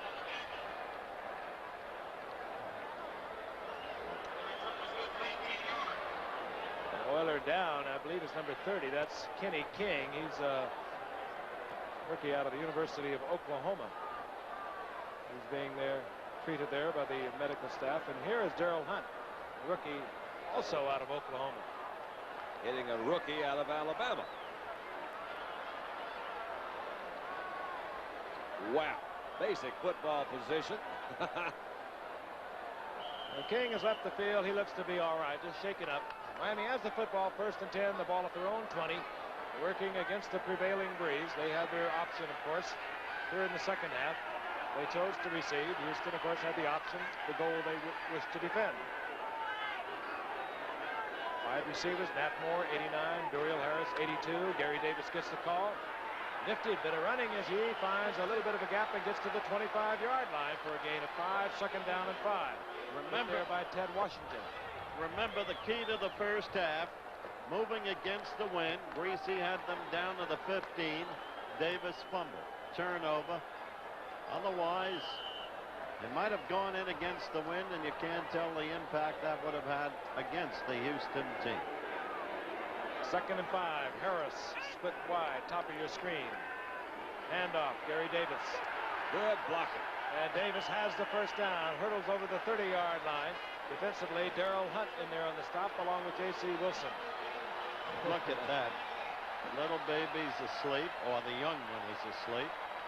You're right, Don. The blocking was great. Kuchenberg, 67. Ed Newman, 64 out in front. Looked like the old Green Bay attack. They just collapsed them on the inside. They had a good block on Andy Doris that time from the very beginning, and they weren't able to come back on the outside. Ted Washington got closed off a little bit, too. Nat Moore left. Duriel Harris right. 1st and 10. The ball just over the 30-yard line. Zonka gets the call. Finds a big hole. Running low. Weighing about 235, 37 pounds. He generates a lot of force, and he gets a quick 8 yards. Another good example of Mike Current, the right tackle, number 71.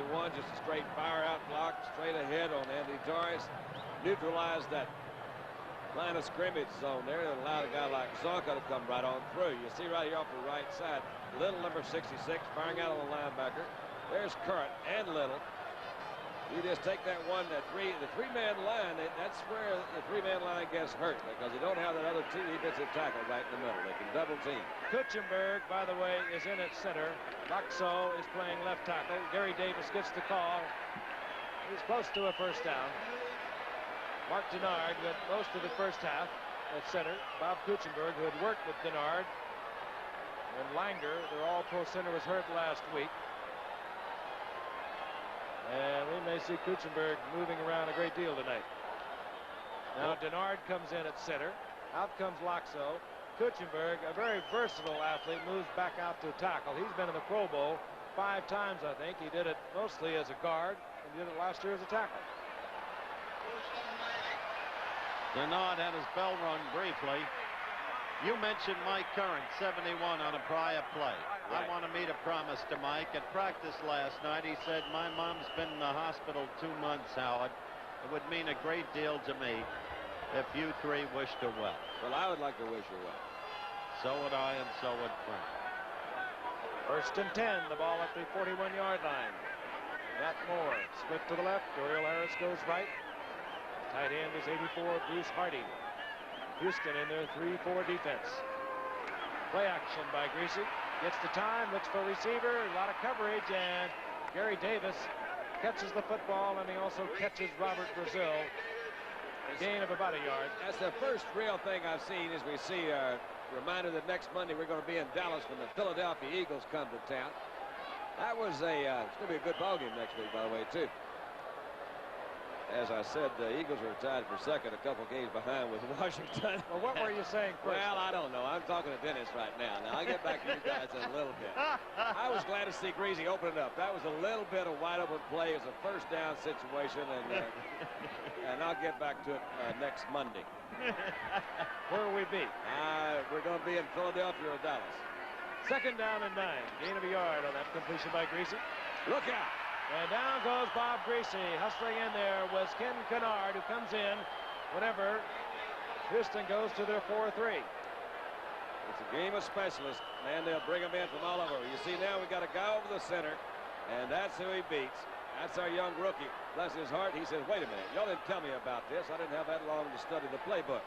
But they sent him in for that reason. He doesn't get any help. But he got right over him, and a guy over the 2 guards, just man for man, and he beat him. What they do, they bring in that 4th down lineman, overshift it, and they still have a man over the nose of the center. Third down, a bunch, 21 to go. Got a little trying to get a screen. Look out, Bob. Look out, Bob.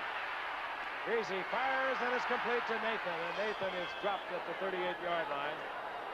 Flag is down. Yep, that's right. They're calling the lineman down the field, I think, which was pointed out by one of the Houston defensive players. Who had a hold of one of the linemen downfield. He says, here he is, right here. I've got him. He's captured. You mentioned the age of specialization. The way they used Kennard on the play where he beat the kid, Denard.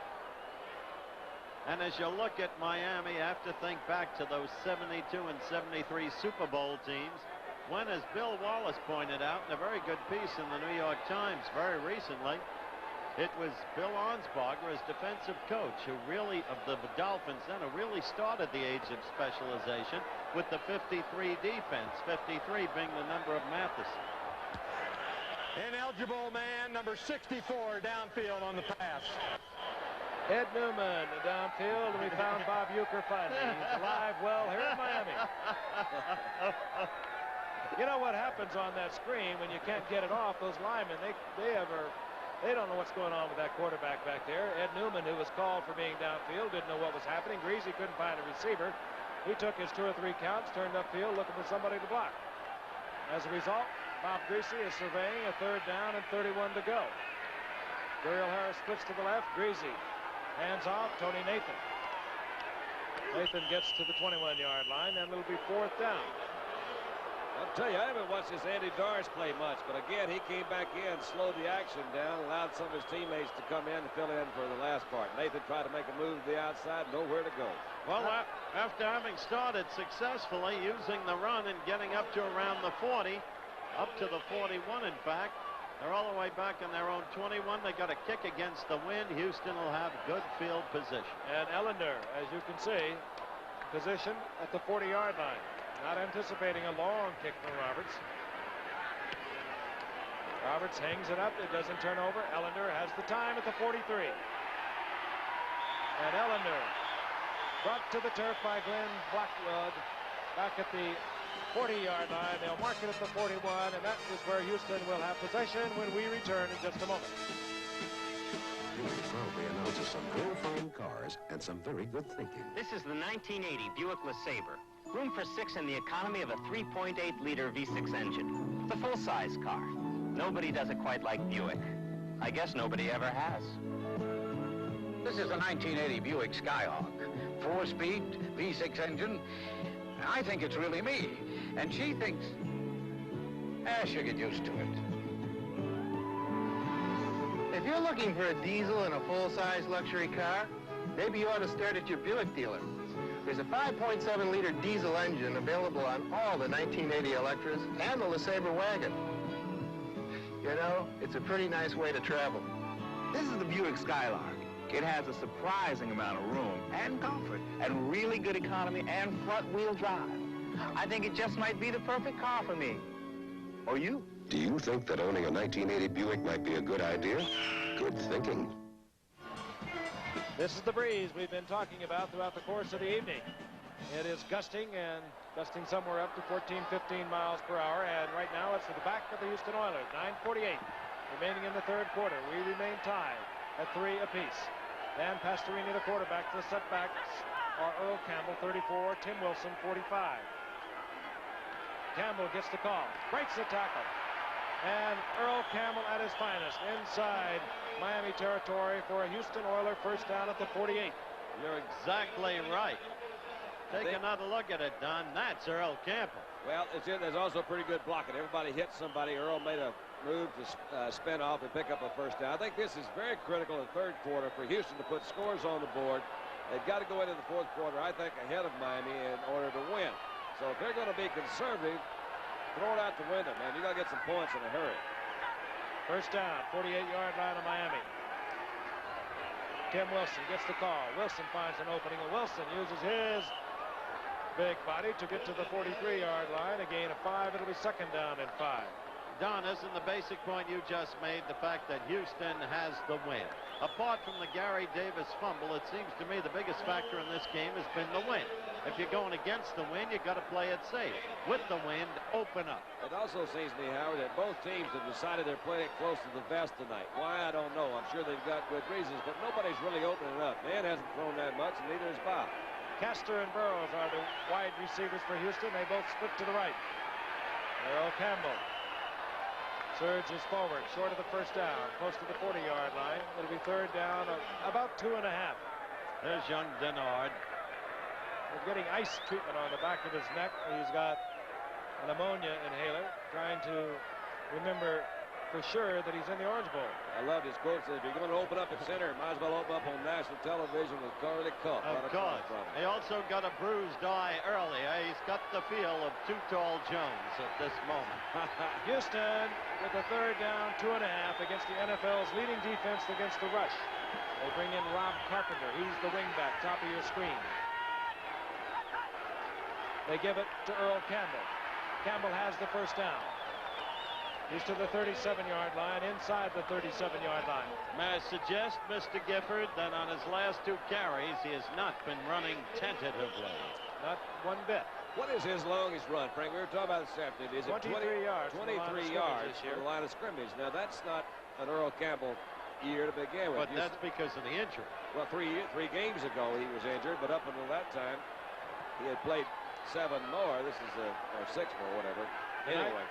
Tonight his longest run is 8 yards. He's still leading the league. And Earl Campbell gives the call, gets to the 35-yard line. Give him a yard and a half. It'll be second down along 8. Point you just made is the key point. He's still leading the league. Yeah, he's still leading the league. He's an exceptional athlete. I thought that he handled himself so well as a Heisman winner out of the University of Texas.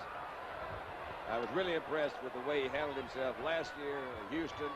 They called them the Houston Oilers, and there's a lot of pressure on anybody, but I really am pleased with the way he's been able to handle it so far. Second down along 8, the ball at the 35-yard line. Miami threatens the blitz. Handoff, Wilson. Wilson in the arms of Beaucamp. Line of scrimmage, that's it. It'll be third down and 8. You see Beaucamp smother him done? I saw him getting ready to it long time before he called that play, so you just change off. You don't run that play. And a quick no-huddle set by the Houston Oilers. I don't understand that either. Trying to keep Miami from changing into their pass defense. That's what it is. Good thought. Pastorini. Right down the middle, Dan. Pastorini, and there is a battle for the football. If there's dual possession rule, it goes to the offensive receiver. We'll see. Larry Gordon and Tim Wilson. Well, it looked like to me the defensive guy had it, but that rule you mentioned, Frank, may put it the other way, and I think, well, Houston thinks they're going to do that anyway. It was Larry Gordon and Tim Wilson. Pastorini with a very nifty move. Bum says to heck with that. Let's look again. Gordon and Wilson. Well, Gordon had it. It was stolen back from him. That's that rule, Frank. There's tie, you go to the offensive guy. That's how it was ruled. 48-yard field goal attempt now by Tony Fritz. He has a prevailing wind at his back. We keep talking about it, but it is an influence in this football game. A lot of distance. He's got it. And a lot of accuracy again. Hey. Tony Fritz, who hit on a 46-yard field goal, has hit from 48 yards out. And Houston is out in front. Goodyear Tiempo, official tire of the 1980 Winter Olympics, brings you Alice Betters, postal worker, Lake Placid, New York. You know, up here in the Olympic country, we can experience 4 seasons of weather in one day. And that's why I got my Tiempos. It's a tire for all seasons. Tiempo is the rain tire, snow tire, sun tire. One tire that does it all. I got back and forth in Lake Placid's worst weather. Get Goodyear Tiempo, the all-season radial, and eliminate winter tire changeover. I'd like to talk to you about the Sony Betamax and an incredible feature called Beta Scan. I'm Tom Williams Sr., and if you know tennis, you know my son. Here's a cassette of his last championship match. Beta Scan lets me go fast forward and reverse, so I can skip the boring stuff like this long rally and stop when I come to the real exciting parts, like Tom Jr. here dashing onto the court to pick up the ball. Isn't Betamax terrific? It lets you see what you've been missing and miss what you don't want to see. It's from Sony, the one and only. Sunday, Is 100 okay? They call it escort service, but it's really love for rent. You used to hold the football, Don. Let's take another look at that 48-yard field goal. All right, the snap's a little bit high on the right side. Not a place to do it. You see that old Gifford Nielsen moves it around. Now watch this for the reaction. He says, now I missed one earlier, but here's what I want to tell you folks here in Miami. It is good, and I am wonderful. I am wonderful. Yes, yes. He's speaking no English. He's got sign language. That'll make Mr. Cap of Dallas happy. Why not? Fritz to kick off. The Oilers out in front, 6-3. Tony Nathan is deep. Good kickoff, too. And he'll run it out. Nathan upended. His gamble cost him 3 yards. The touchback, of course, went to the 20, but Booby Clark down there on the special teams defensively for Houston. Oh, Booby Clark out of Cincinnati came down there. They thought he's going to be, he's actually got a third team backup for him, but he does a lot of special team work. This is a critical series for Miami. They want to get out of trouble. They want to wind up with decent field position for the fourth quarter start so that they'll have the wind behind them. They don't want to screw up either. They don't want to make any turnovers right here. That's exactly so. Zonka and Davis the setbacks. Greasy to the air. Greasy sacked inside the 15-yard line. Ted Washington on the blitz. And Elvin Bethea was also there. Washington 59, Bethea 65, and they're going to mark it at the 8-yard line. Deep trouble. I don't think... I would have kept it on the ground. Against the wind, you've got to be conservative. They didn't do it. They lost a lot of yardage with their first possession, but they also ate up almost a little over 5 minutes that first time they had the ball. So now on the ground. Yeah. Greasy now. 2 sacks, a loss of 20 yards. Harry Davis. And down goes Davis. Elvin Bethea, number 65, a 12-year man out of North Carolina A&T, who still has a lot of football playing left. There he is, Elvin. Elvin, you are too much. He gets relief now from Jesse Baker, a rookie out of Jacksonville State, on the passing situation. He comes in now, but they will move to the sidelines. Excuse me. So immediately, Miami's going to be in deep trouble. Unless a miracle can pull them out of it now, Houston will have superb field position. 3rd down, 18.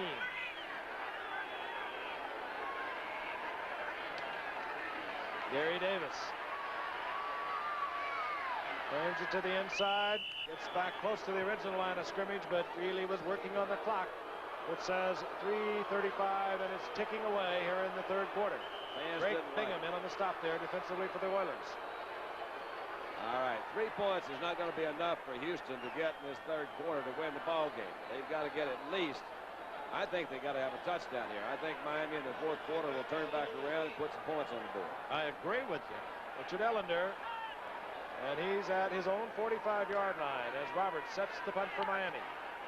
Roberts off the side of his foot. And it takes a bit of a Miami bounce and goes out of bounds, but Houston will have the football at their own 47-yard line. 3:02 remaining in the 3rd quarter. Houston on top by 3. There's a notion afoot that the boxier your car is, the more sense it makes. Now, it seems like Buick and a whole lot of Regal owners disagree. Instead of making the Regal look like a European jogging shoe, they made it crisp and clean. Instead of making it austere, they made it luxurious. And instead of underpowering it, they gave it an efficient V6 engine. Buick Regal. Proof that intelligence doesn't always come in a box. Regal, when a car looks this good, it's nice to know it is this good. You don't move mountains, you go through them. And all it takes to carve a tunnel out of a mile of hard rock is steel and sweat and dynamite. Now comes Miller time. Time to head for the best tasting beer you can find. Miller High Life. If you've got the time, we've got the beer. Miller Beer. Miller Beer. Saturday doubleheader action. First Syracuse Navy, Florida, Georgia, plus other games. Then highly ranked USC against Washington in a showdown for the Rose Bowl and more. Check local listings.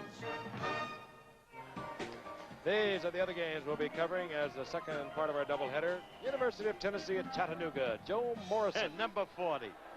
Man never fumbled in his life until the title game against the Bears in '63. Oh, you would recall that one. If you're listening, Joe, I'll never forgive you. Houston has the ball. They have the breeze at their back. 1st and 10 at their own 47-yard line. They're up by 3 points, 6-3. Earl Campbell gets to midfield, runs into the Dolphins. Rusty Chambers is there, closing down Doug Betters. Gain of 3. It'll be 2nd down 7. Here's the basic point Dunn was making a moment ago that I agree with. Houston, if they don't score now, especially score a touchdown with the wind behind them, Miami figures with the wind behind them finally to untrack it and perhaps capture the ball. We've laid it on the line, haven't we? Castor and Burrow split to the right. Handoff, big hole. Earl Campbell blows through it. 1st down, close to the 40-yard line. Ooh, can he accelerate? He really can. And that Houston offensive line is beginning to smash Miami's defensive line, that great defense. Do you know how close Dallas came to having Earl Campbell in the backfield with Tony Dorsey? Oh, my goodness, if they had those two together, nobody would ever beat them. Well, there was a big rumor around. Everybody was swapping draft choices and every stuff to get this sort of thing from Tampa Bay, but Houston wound up with it. That would really be tough, wouldn't it? The 1st down is on Miami's 40-yard line. Inside 2 minutes remaining here in the 3rd quarter. Campbell peers out to the left. That's what he does. He has super speed. He's short of the 1st down at the 32-yard line. Tim Foley taking Campbell out of bounds, and he's shaken up. What did he hit over there?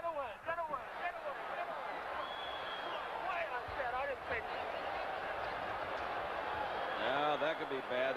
This could be deep trouble. Brings back memories of the old Bubba Smith accident running into the chains. The lineman. Yeah. I testified in that case. Well, I testified for Bubba. He lost the case. I wonder if that had anything to do with it. Good thing he didn't have a parking ticket. Here's what he did really well, because right here is pretty well blocked up, and nobody really had a hand on him. He bumped out to the outside. You see Small coming over to number 48. I want to tell you, that Foley is really hit all night. Short of the 1st down by about 1.5 yards. 292. That's a quick track. 240. Well, he changed it again. Make up your mind. Well, if he snaps it on 2, it's the automatic. That's what it was. Wilson gets the 1st down to the 25-yard line. It's taken there by Bocamper. He tried to hit that open hole. He had a guy over the center, linebacker to the outside. Right up the middle, right over that guard. Time ticking away here in the 3rd quarter. 1:15, clock moving. Houston out in front of the Dolphins, 6-3. The Oilers need a win tonight to stay 1 game behind Pittsburgh. Central Division AFC tied with Cleveland. Miami needs theirs to stay even with New England AFC East. On 1st down, Pastorini tries to split the zone to Rich Castor, incomplete. Well, he had a really nice shot and hitting his backup tight end, Conrad Rucker, number 87, who'd just gone out there and uncovered about that middle zone, could have picked him up a 1st down. Think what he does to linebackers when he hits that line, that yardstick just like that. He bent it. That could be very dangerous. In Bubba's case, it bent Bubba. By the way, Conrad Rucker, whom Don mentioned a moment ago, is in there because Mike Barber suffered a severely sprained knee in the 1st quarter. Earl Campbell, single setback, 2nd down 10. Mike Renfro, 82, top of your screen. Handoff Campbell. Betters tries to hold on, but Campbell lunges forward. That was amazing. Gets to the 22, gain of 3. I would say there's not more than 3 backs in the National Football League right now that could have made 3 yards in that situation. Only other one I can think of is Franco Harris. Well, there's just no place to go. They're trying to run a trap. They see the guard. Well, he actually did do it pretty good, just a stalemate there, but Campbell's going right on the cross, moving it out of there. Good close down by Doug Betters. Here we go, Frank. 4 down linemen for Miami. 3rd down 7. Miami thinking pass. Pastorini changing off.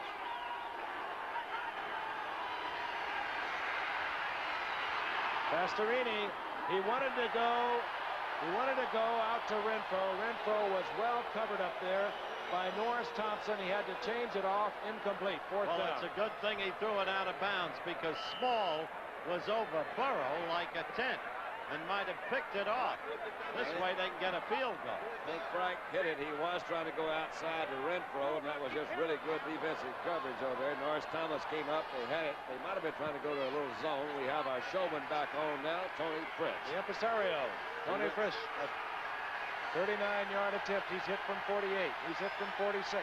This to make it 9-3. And there it is again. Well, they got the field goal gift, but they needed a touchdown. So the Oilers extend their lead over the Miami Dolphins. 2 seconds remaining in the third quarter. Bum would like to have had more. Can you imagine trying to photograph an Olympic gold medalist like Jean-Claude Killy? It's quite a challenge. Made me really appreciate my Canon AE-1.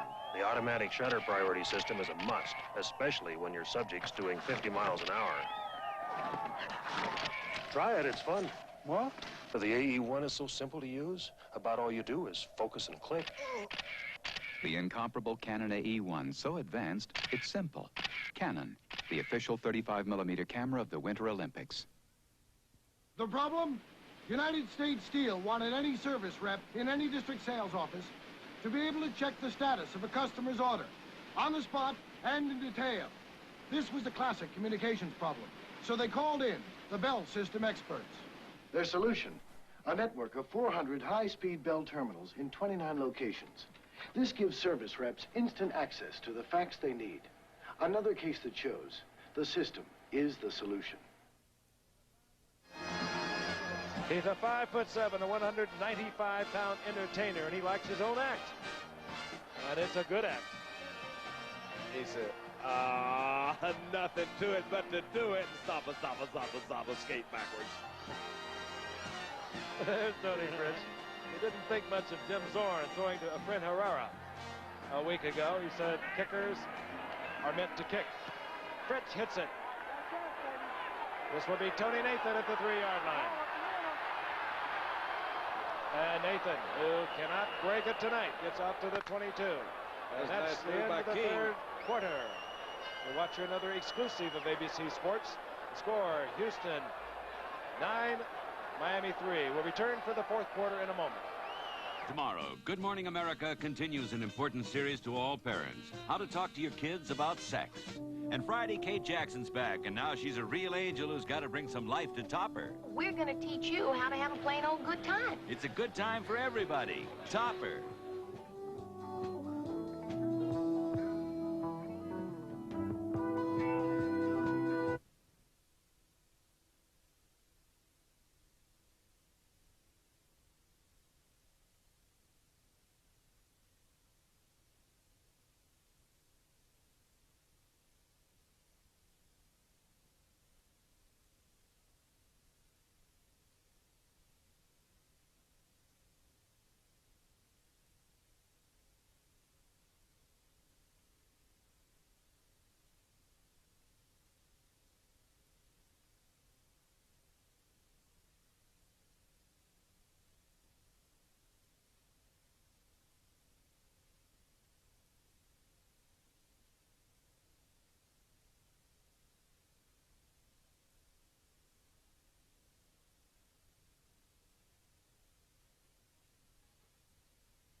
We begin the fourth quarter. The Oilers over the Dolphins 9-3. An important game for both of these ball clubs. It's been played very close to the vest.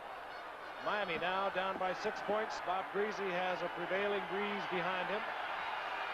He has gifted wide receivers and Nat Moore, Dorial Harris coming off a great game against Green Bay with 10 receptions a week ago. And one would anticipate that Bob Greasy will put the ball in the air, but he goes with Gary Davis on 1st and 10.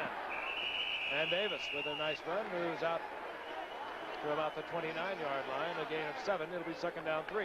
Sticking as close as he could to Larry Little that time. They had that one set up well. The defense didn't close that thing in, didn't turn it around, let him get outside.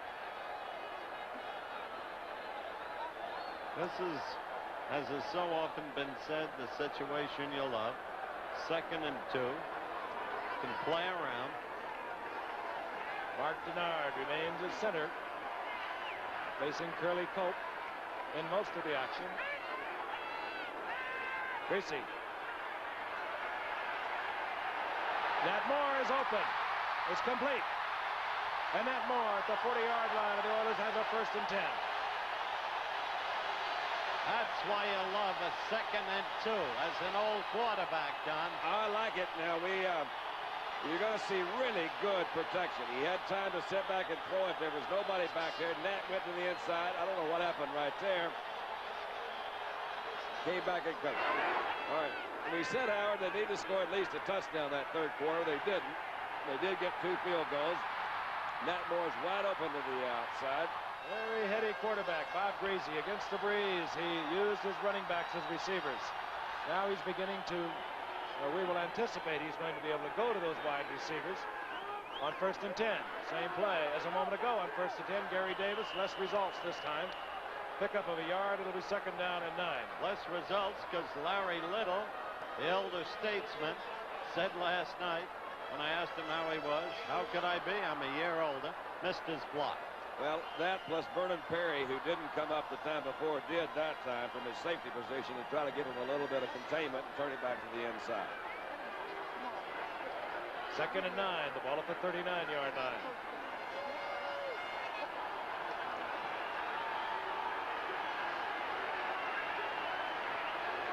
Nat Moore put to the left.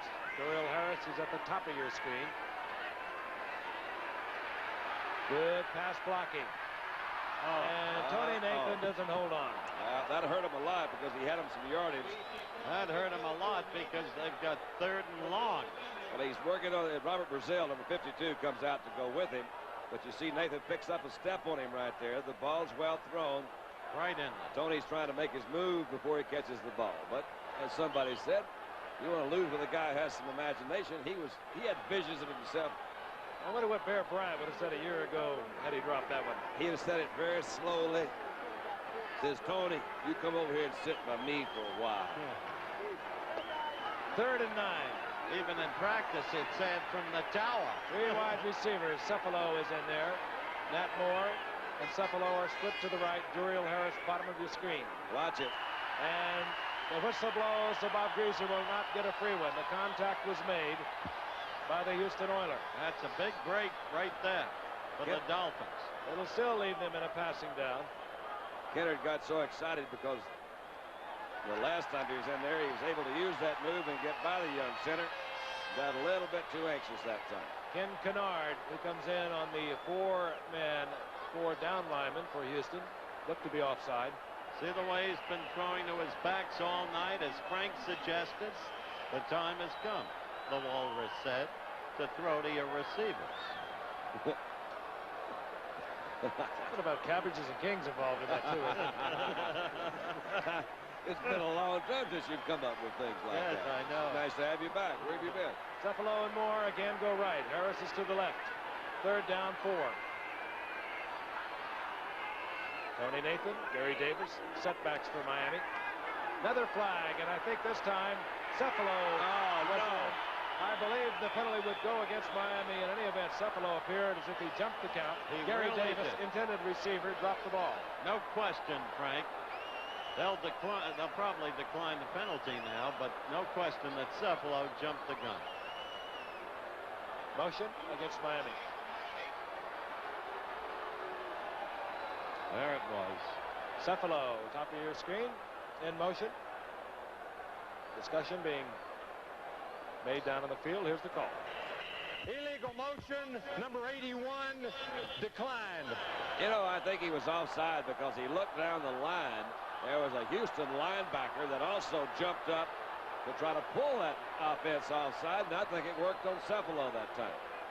And out comes the field goal unit. Uwe von Schaumann, a rookie out of Oklahoma. He's got a big foot and a big leg. He's going to have to get him a nickname, or he's not going to get, Uwe von Schaumann is not going to go too much. 51-yard attempt can easily be reached. He got it. He got it. Good. See what I mean? All right.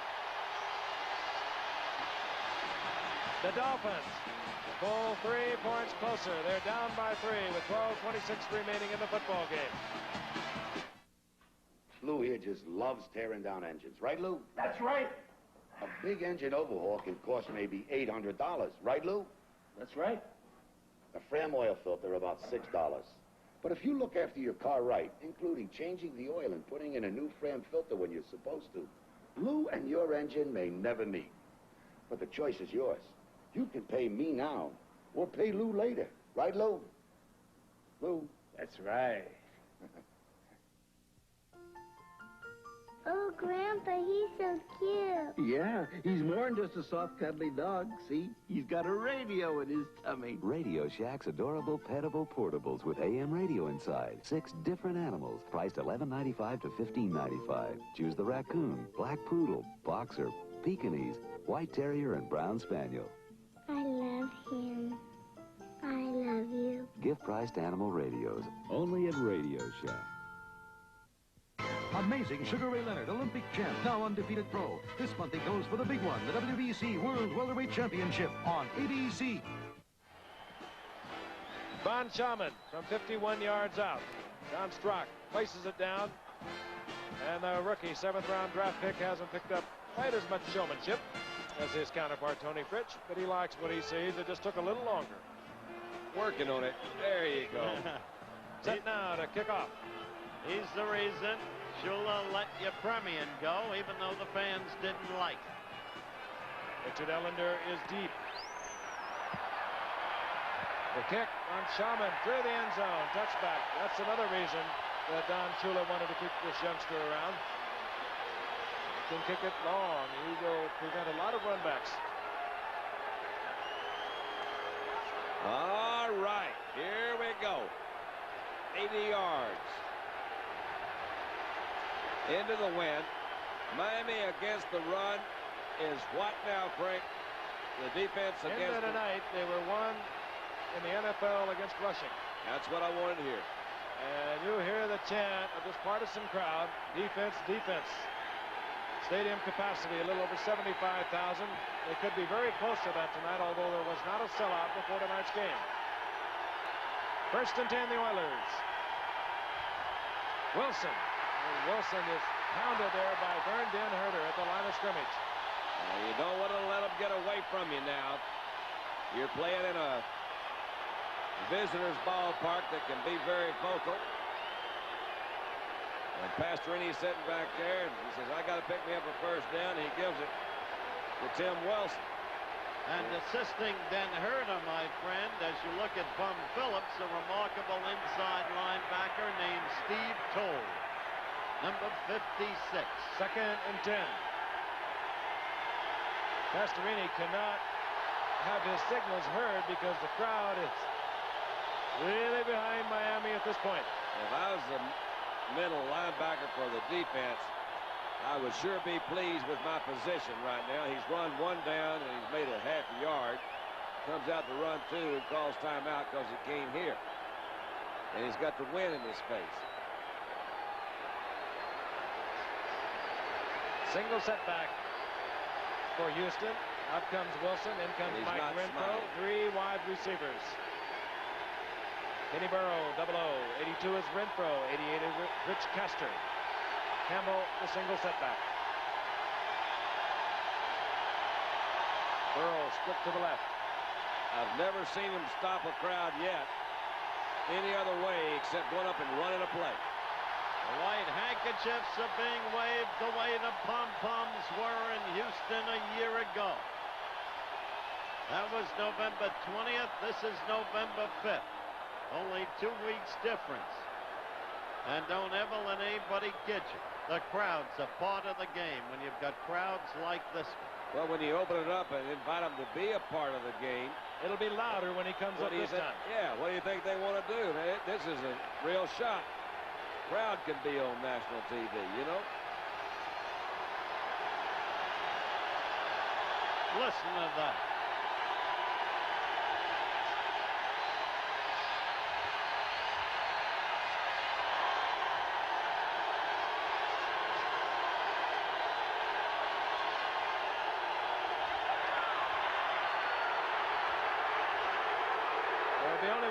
end it, and that is run a play.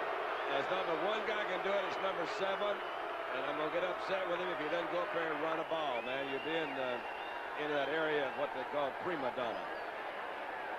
Go up there and run a play. There's someone who'll never be a prima donna. I love that guy. He ain't no prima donna. I'm not talking about him. I'm talking about the guy supposed to get it going out there. He's got himself a new hat.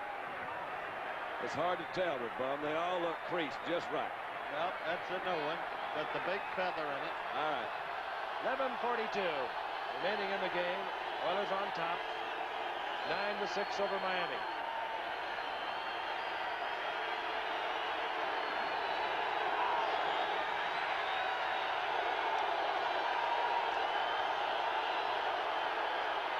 There's Campbell. He is smashed, and this will bring even more noise from the crowd. Another fine defensive play. Baumauer this time. Gain of 1.5 yards. It'll be 3rd and long. Call it 3rd and 8. When you recognize the crowd from an offensive point of view in a visiting town, you're inviting more than 11 people to play defense. Now Bob Baumauer is trying to quiet the crowd, as are some of the other Miami Dolphins. And they are a little less vocal. 3rd and 8. Pastorini, sacked. Burned in, Herder there first. Not surprising. This is why we said Houston had to get a touchdown. You ought to see the white handkerchiefs. There they are. The way the pom-poms were a year ago. Miami will have great field position, or figures to, with the wind behind them. Cliff Parsley to punt for Houston. Tony Nathan drops for Miami. There he is, just about his own 40-yard line.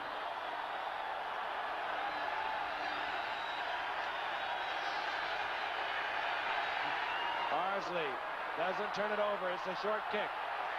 Fair catch was called for out there by the Miami Dolphins. Kozlowski, and a flag was thrown because Kozlowski was not given the opportunity to make the catch. That's right. It'll be against Houston.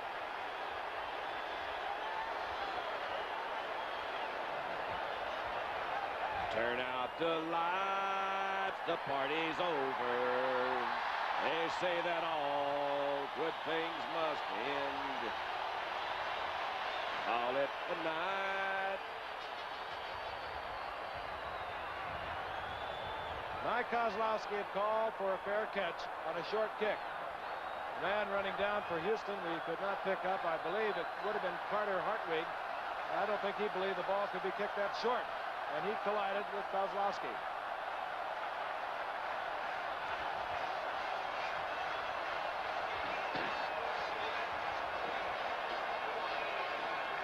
Well, it's ridiculous. Options being talked over down on the field. We'll get the call momentarily.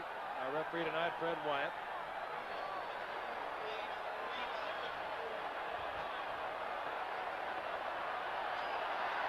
Walked off against Houston.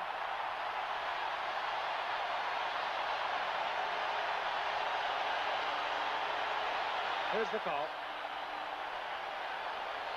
Fair catch interference. Number 36. Touchdown. Carter Hartwig.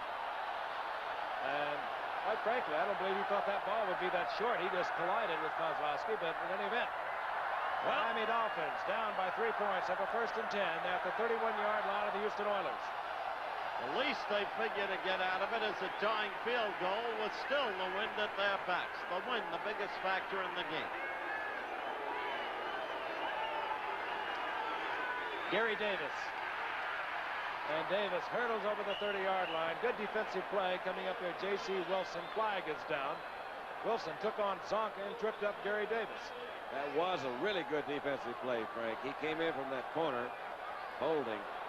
Let's even this thing up. Holding against the Dolphins. Well, you talk about a critical mistake.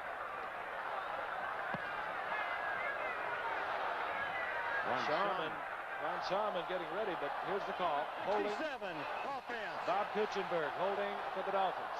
Oh, you don't expect a veteran like Kuchenberg. Look at the differential in that stat. You don't expect a veteran like Kuchenberg to make that kind of mistake at that point, Don. Well, it certainly surprised me. Matt Moore out to the right. 1st and 20. Duriel Harris, split left. Greasy once more. Battle for the football is picked off in the end zone by Houston. I can't believe that. Coming up with it. Vernon Perry out of Jackson State, the 3-year Canadian Football League star who joined the Houston Oilers this year. All right, Vernon. Big turnaround for the Houston Oilers. They'll have the ball at the 20-yard line when we return to the Orange Bowl in a moment. For centuries, man thought he had to incorporate all the colors in the sun's spectrum to create light. Recently, Westinghouse scientists made a dramatic discovery. The human eye sees better with light made from only 3 prime colors. Introducing Ultralume Prime Color Lamps from Westinghouse. Ultralume makes colors appear richer, makes textures and fine details seem clearer than ever before. Looking at things in a different light keeps Westinghouse a powerful part of your life. Buick introduces the 1980s Century Sedan, our little limousine. A brand new Century filled with room, comfort, and elegance.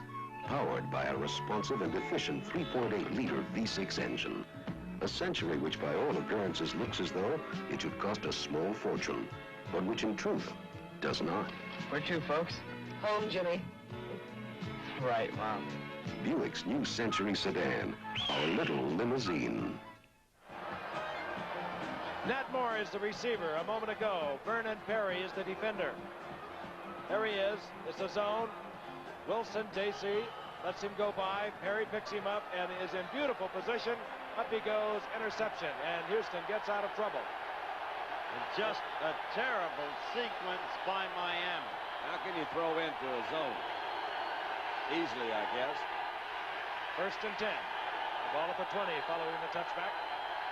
Campbell gets the call. Looks for it open to the left side. He gets 3-4 yards.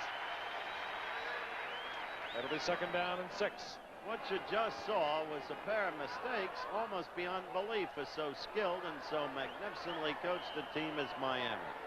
First, the holding call on Kuchenberg. Second, and John Madden would be the first to tell you this, you don't try to get it all back at once. With the wind behind them, all they had to do was chew out some smaller yards. Field goal. No, Houston has the football. Ball marked inside the 24-yard line. 2nd down, 7, captured. Readjusting to the tight end position. Campbell gets the call, and Campbell out over the 25-yard line, close to the 28-yard line. It'll be 3rd down and about 2.5. Big play for Houston, trying to maneuver for position so that if they have to give up the football, Miami won't have the great field position. Steve Toll back in the lineup defensively now for Miami. Greasy looking over his game plan on the clipboard. After that, I'd take a look at it myself. 3rd down, 2.5. The ball at the 27-yard line. Big play for the Oilers. They give it to the big man. He's short. Flags are down.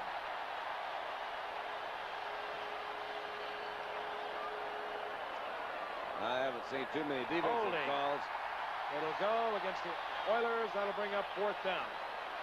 I'm not so sure I wouldn't take this one with the breeze being what it is. Shula declined it. He wants the football. Well, there's no reason to give him another shot at picking it up, no matter how far they have to go. He knows now they're going to punt, so he can definitely get the ball back. I'm not so sure.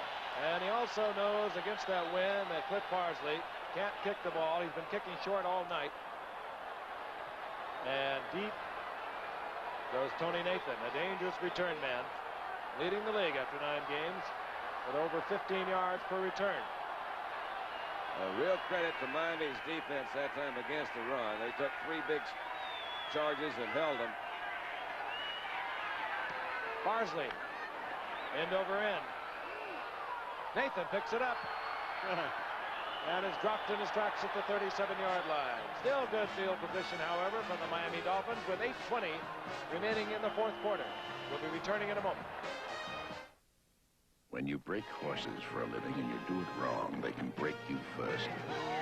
But when you do it right, you can turn a terrified animal into a horse a man can count on. And now comes Miller time. Time to head for the best tasting beer you can find. Miller High Life. If you've got the time, if you've got the time, we've got the beer, Miller Beer. I'm Cheryl Teague. I feel at home in front of the camera. But behind the camera, I don't know the difference between a lens opening and a Broadway opening. So I rely on my Olympus OM10. My trusty OM10 gets great shots automatically. My OM10 has this smart little red light that tells me when it's okay to shoot. Oh, it's okay to shoot. Hold it, fellas. With Olympus OM10, great shots automatically.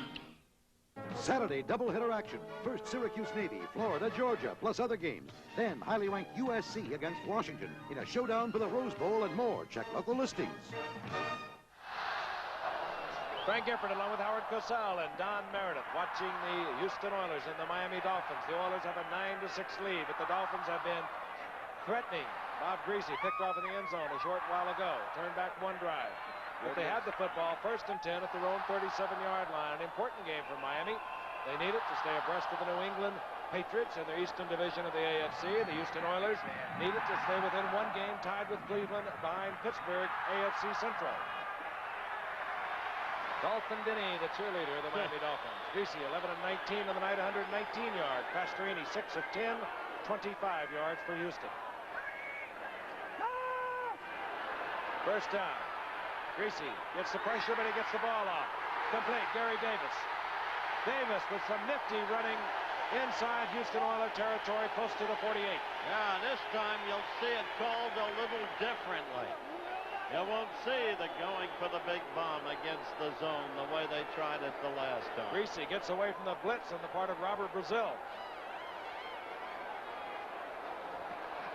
And Mark Denard got some help from Larry Little that time on Curly Cup. Had some time to throw. And Gary Davis, good balance, picked up the first. Indeed it was. Bouncing off defensive back Greg Stemry. Davis, 7 receptions on the night, 51 yards. First down, Miami. Fumble. Gary Davis bobbles the ball, and it's Robert Brazil, I believe. Yes. Gary Davis with another costly fumble. Things have a way of running in a pattern. Gary Davis's second key turnover. Last year they had a back named Leroy Harris, and the key to Houston's victory, as you look at a forlorn Gary Davis, the key to Houston's playoff victory, Miami had been marching toward what appeared to be a certain touchdown. Let's look at it again. And Leroy Harris fumbled, turning it over to Houston. This is the second time. That was Curly Cope stripping the ball, and Robert Brazil was there. First down, Houston, midfield, 7:27 remaining in the game. Campbell just powers his way, strictly on his own.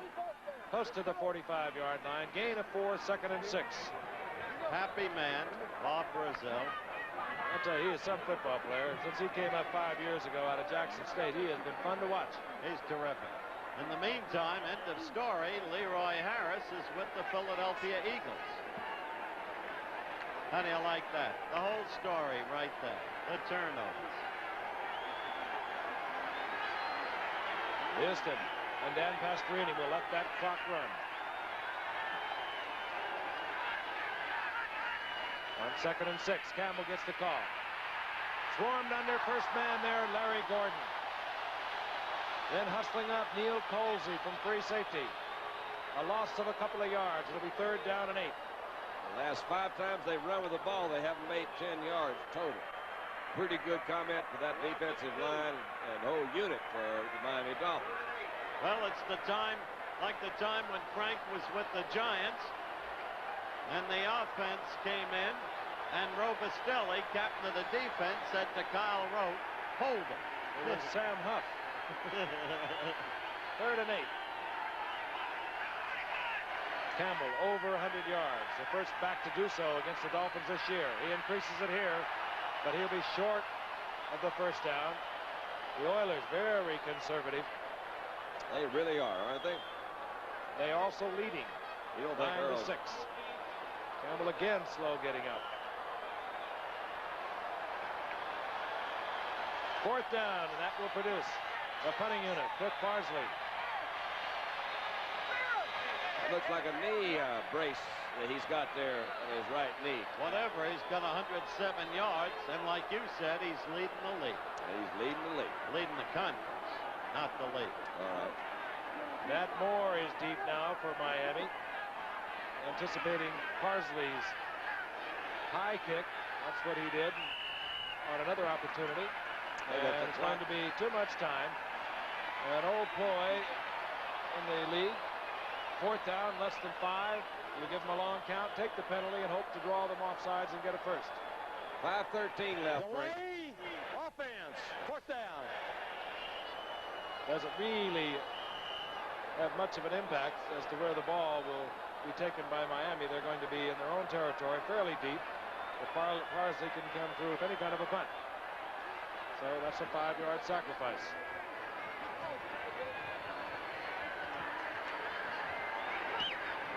Parsley hangs it high. Fair catch called for and made by Nat Moore. In a crowd at the 17-yard line. 5:05 remaining in the game. Nat Moore put back there in place of Tony Nathan. I believe probably just because he has had so much experience as opposed to the rookie Tony Nathan. A very critical time right now for Miami. They've had their opportunities. They had an interception in the end zone of a Bob Greasy pass. They had a Gary Davis fumble at midfield. And the Gary Davis fumble on the opponent's 15 in the first half. But they've got Von Schauman's foot. On 1st and 10. Greasy. Screen to Davis. Good move. Gary Davis out over the 20-yard line to the 23-yard line.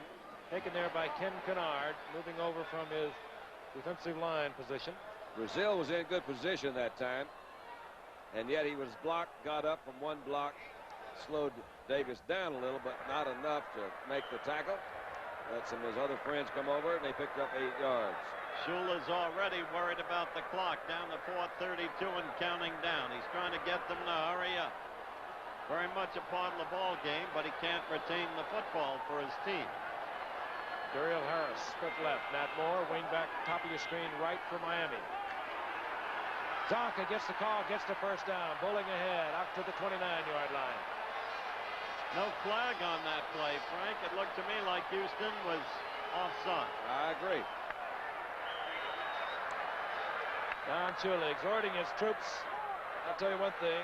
If you want a quarterback out there that can handle the clock and handle a team, is the man that's out there now, Bob Greasy. He knows right where he is. Yeah. He's in trouble if he knows. On first down. Gary Davis does not hold on, incomplete. Smacked there by Greg Stemrick. It'll be second down and 10. And a pair of 27s colliding, Stemrick and Gary Davis. You like Stemrick, don't you, Howard? He hits. You just saw an example of it. I think he's really, regardless of number of interceptions, the best defensive back they got. Mike Reinfeldt leads the NFL in interceptions, but they have been getting a lot of pressure from that blitzing core of linebackers when they're down 3 men. Now they set up in a 4-3. 3:38 remaining in the game. Second down and 10. That's twice. These offside Flags are down, and Greasy goes down. Well, that offside penalty is going to hurt him.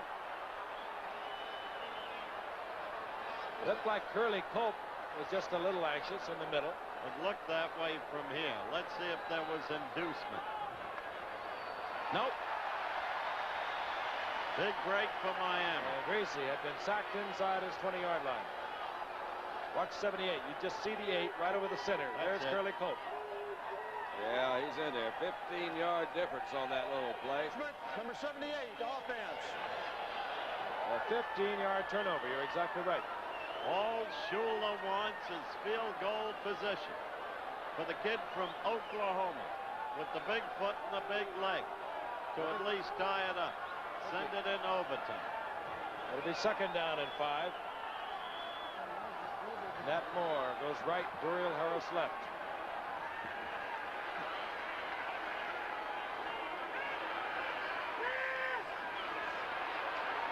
Boy, they picked him up. Going for Duriel Harris. A flag is down, and I believe that Greg Stemrick bumped Duriel Harris beyond the 5-yard zone. He absolutely did. There can be no question about it. Well, I think there might be a question, but I'd like to see it. You'll see it on ABC Monday Night Football. We get it all. There it is. Bum, I don't blame you. It was so close, son. Bum lost his hat. I don't blame him. There goes the new hat. He's coming up saying, Coach, look, it's all right. Call against Stemrick. Working against Duriel Harris.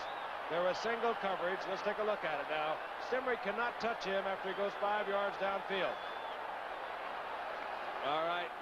Now, who ran into who? Who against whom? Yeah, well, whom against whom is right. I'm saying he's looking for one, folks. He's looking for one there. Cannot impede his movement downfield. You be the judge in it. Okay. On 1st and 10. Greasy firing incomplete, almost picked off by Reinfeldt. Bad throw. He had Duriel Harris cutting across the middle. Could have had them in solid field goal position. It'll be 2nd and 10. The ball just inside the 40-yard line. As John's new friend, Uwe. Uwe, it's not Uwe, it's U-W-E. How you pronounce it? It's Uwe. See there? Uwe.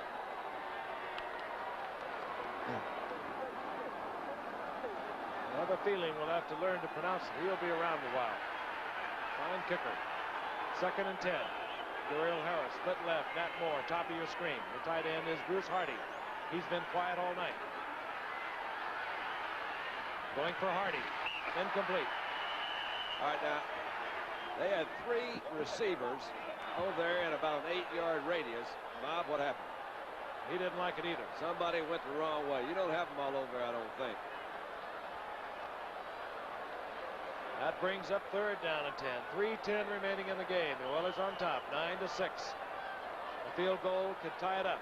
Send it into overtime.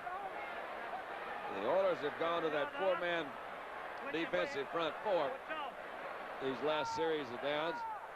They do it on the pass. They bring Kennard in. And they get a good rush. And they bring in number 75, Jesse Baker. There he is, bottom of your screen, defensive end.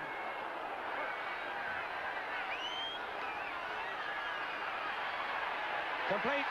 Tony Nathan, first down Miami, inside the 25-yard line at the 23. You talk about a big one. That's it. A rookie from Alabama. Well, the 4 big guys didn't put any rush on him. You see that offensive line come through one more time. Beautifully thrown ball across the middle to Tony Nathan. Now you don't want to panic here. You got 2:39 left, counting down. You're in good field goal position. You don't have to throw every down. Not anymore. Absolutely. You got all your timeouts left. I think that Bob Greasy is well aware of the situation. Go to Zonk. Zonka plows to the 20-yard line. Picks up 3. 2nd down, 7.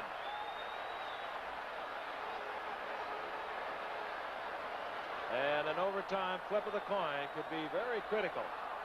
The wind being such a factor here tonight. And the offensive movements. And we're approaching the 2-minute warning. Bob Greasy has already started to move over to the Dolphin bench. There it is. 2 minutes remaining in the 4th quarter or the game. We'll find out in a moment. Goodyear Tiempo, official tire of the 1980 Winter Olympics, brings you Art Devlin, Vice President, Lake Placid Olympic Committee. If you're coming up here for the Olympics, let me tell you, with our crazy weather, it's no picnic driving here any season. That's why I drive on Tiempos. Tiempo is the rain tire, snow tire, sun tire. One tire that does it all.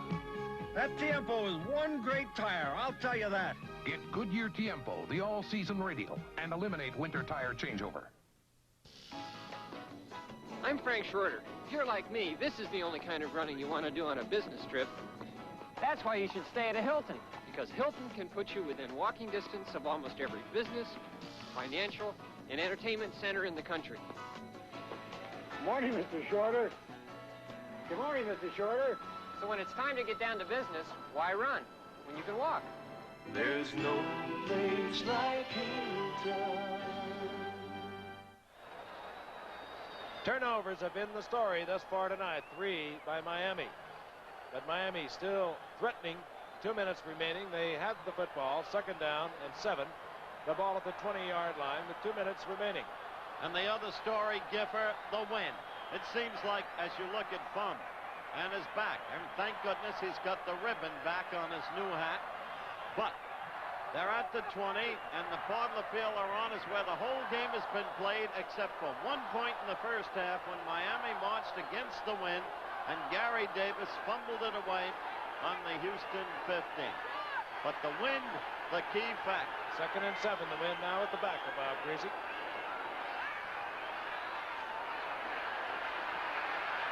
Greasy picked off. Greg Bingham. And Bingham has a lot of friends in front of him. Greg Bingham brings it all the way back to the 32-yard line, 4th turnover of the game. I'm telling you, they don't want to win this one tonight. They sure don't. They had every chance in the world. Larry Zonka made the tackle. He stepped right in there. Good. That was a good defensive position. It really was, in. Don. He played it perfect. He was not pressured that much, Frank. You see Kuchenberg starts at center there again. He's replaced our rookie. He had time to throw. And Greg just stepped right there in front, man, and took it back. Watch him go. Watch him go. You got Robert Brazil, 52, directing traffic for him. Now, you know, 64 went off the field and came back and tackled him. You can't do that. All night long, he has thrown to his backs. There's Bingham, who's the momentary hero and maybe the ultimate one.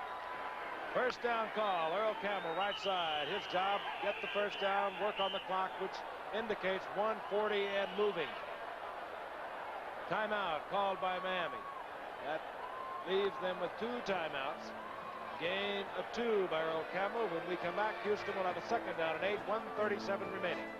You know, without changing its character as a fine 6-passenger automobile, Buick did some very logical things to its new LeSabre. Compared with last year's, it's not only lighter, but these tires are designed to roll freer. It's more efficient aerodynamically under the hood, an economical V6 engine. I really am impressed with the logic, but frankly, I'm nuts about the looks. Buick LeSabre. The more logical we made it, the better looking it got. When it's your vacation and you fly there for less. That's Transamerica Airlines. That's Transamerica. When you can get more life insurance than you thought you could afford. That's Occidental Life. That's Transamerica. When you rent a car and get the feeling that you're number one. That's Budget Rent-A-Car. There are many companies in the Transamerica family, and they all stand for just one thing. First-rate service at a fair price. That's Transamerica. Greg Bingham, who had just picked off a Bob Greasy pass, returned it all the way back to the 32-yard line of the Miami Dolphins. Look at that. I don't understand this league anymore. It's not like a Shula team. I saw Bartkowski give it away last Monday. Here's Earl Campbell on 2nd down and 8. And Campbell driving up close to a 1st down, I believe just a little short. Rusty Chambers over there on the stop. Bob Greasy. You look at that great... 2 interceptions on the night. Frank, you look at that great professional through all the years. He's in easy field goal range. Yeah, the other players are professionals also, though. I understand, but I'm talking about play selection. Why throw the ball? How many times when George Allen was coaching did you hear him say, don't give it away? He's not coaching anymore, though, is he? He may be back. Oh, I see. Well, those ifs and buts were candy and nuts. We would have a Merry Christmas. We've talked about that before. I thought there was a good block that last time, as a matter of fact, by Rich Casper, who was out there in front, neutralizing his man to allow Earl Campbell to get so close to a first down, we may even have to measure. But we probably Miami won't. has used another timeout. They're down to 1:27 on the clock. Houston without a turnover tonight. Miami has 4. Well, the way it looks now, New England will be alone in the AFC East, a game ahead of Miami, 2 ahead of the Jets, who suddenly loom with playoff hopes. Pastorini, as you see, 6 of 10, 25 yards. His big weapon has been Miami. That's true. Absolutely true. Campbell, 114 yards. The first running back in this season to gain over 100 yards against Miami. And I do not believe that this great young athlete is playing at 100%. Carpenter in motion. Campbell gets the first down. And Miami uses their final timeout. We will be seeing both these teams later on. It'll be November the 29th for the Miami Dolphins and the New England Patriots on a Thursday night. And Miami did not call timeout. Clock continues to move. They have 1 remaining. And we'll be watching the Houston Oilers and the Pittsburgh Steelers later. December 10th.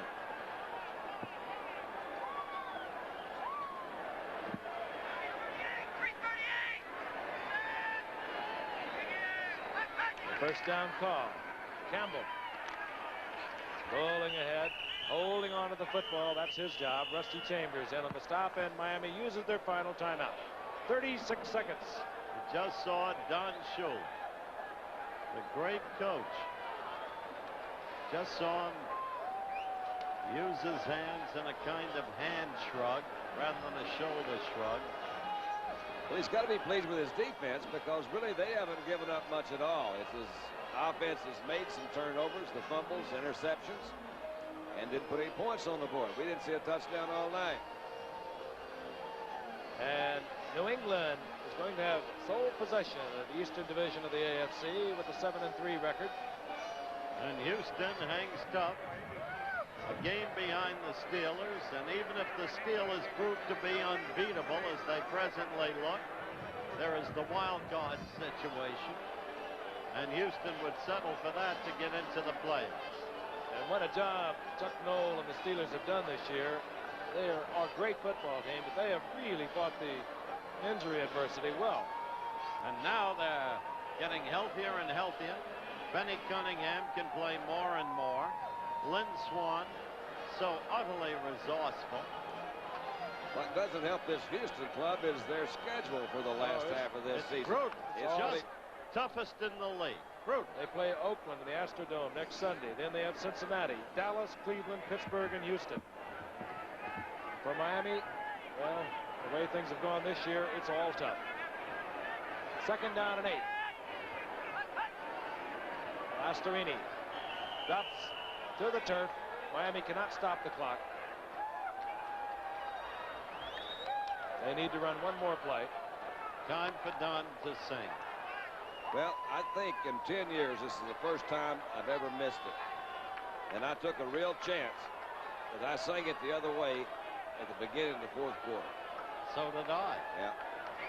I want to thank our spotter, Steve Bazika, our statistician, Jerry Klein, as the seconds tick off on the clock.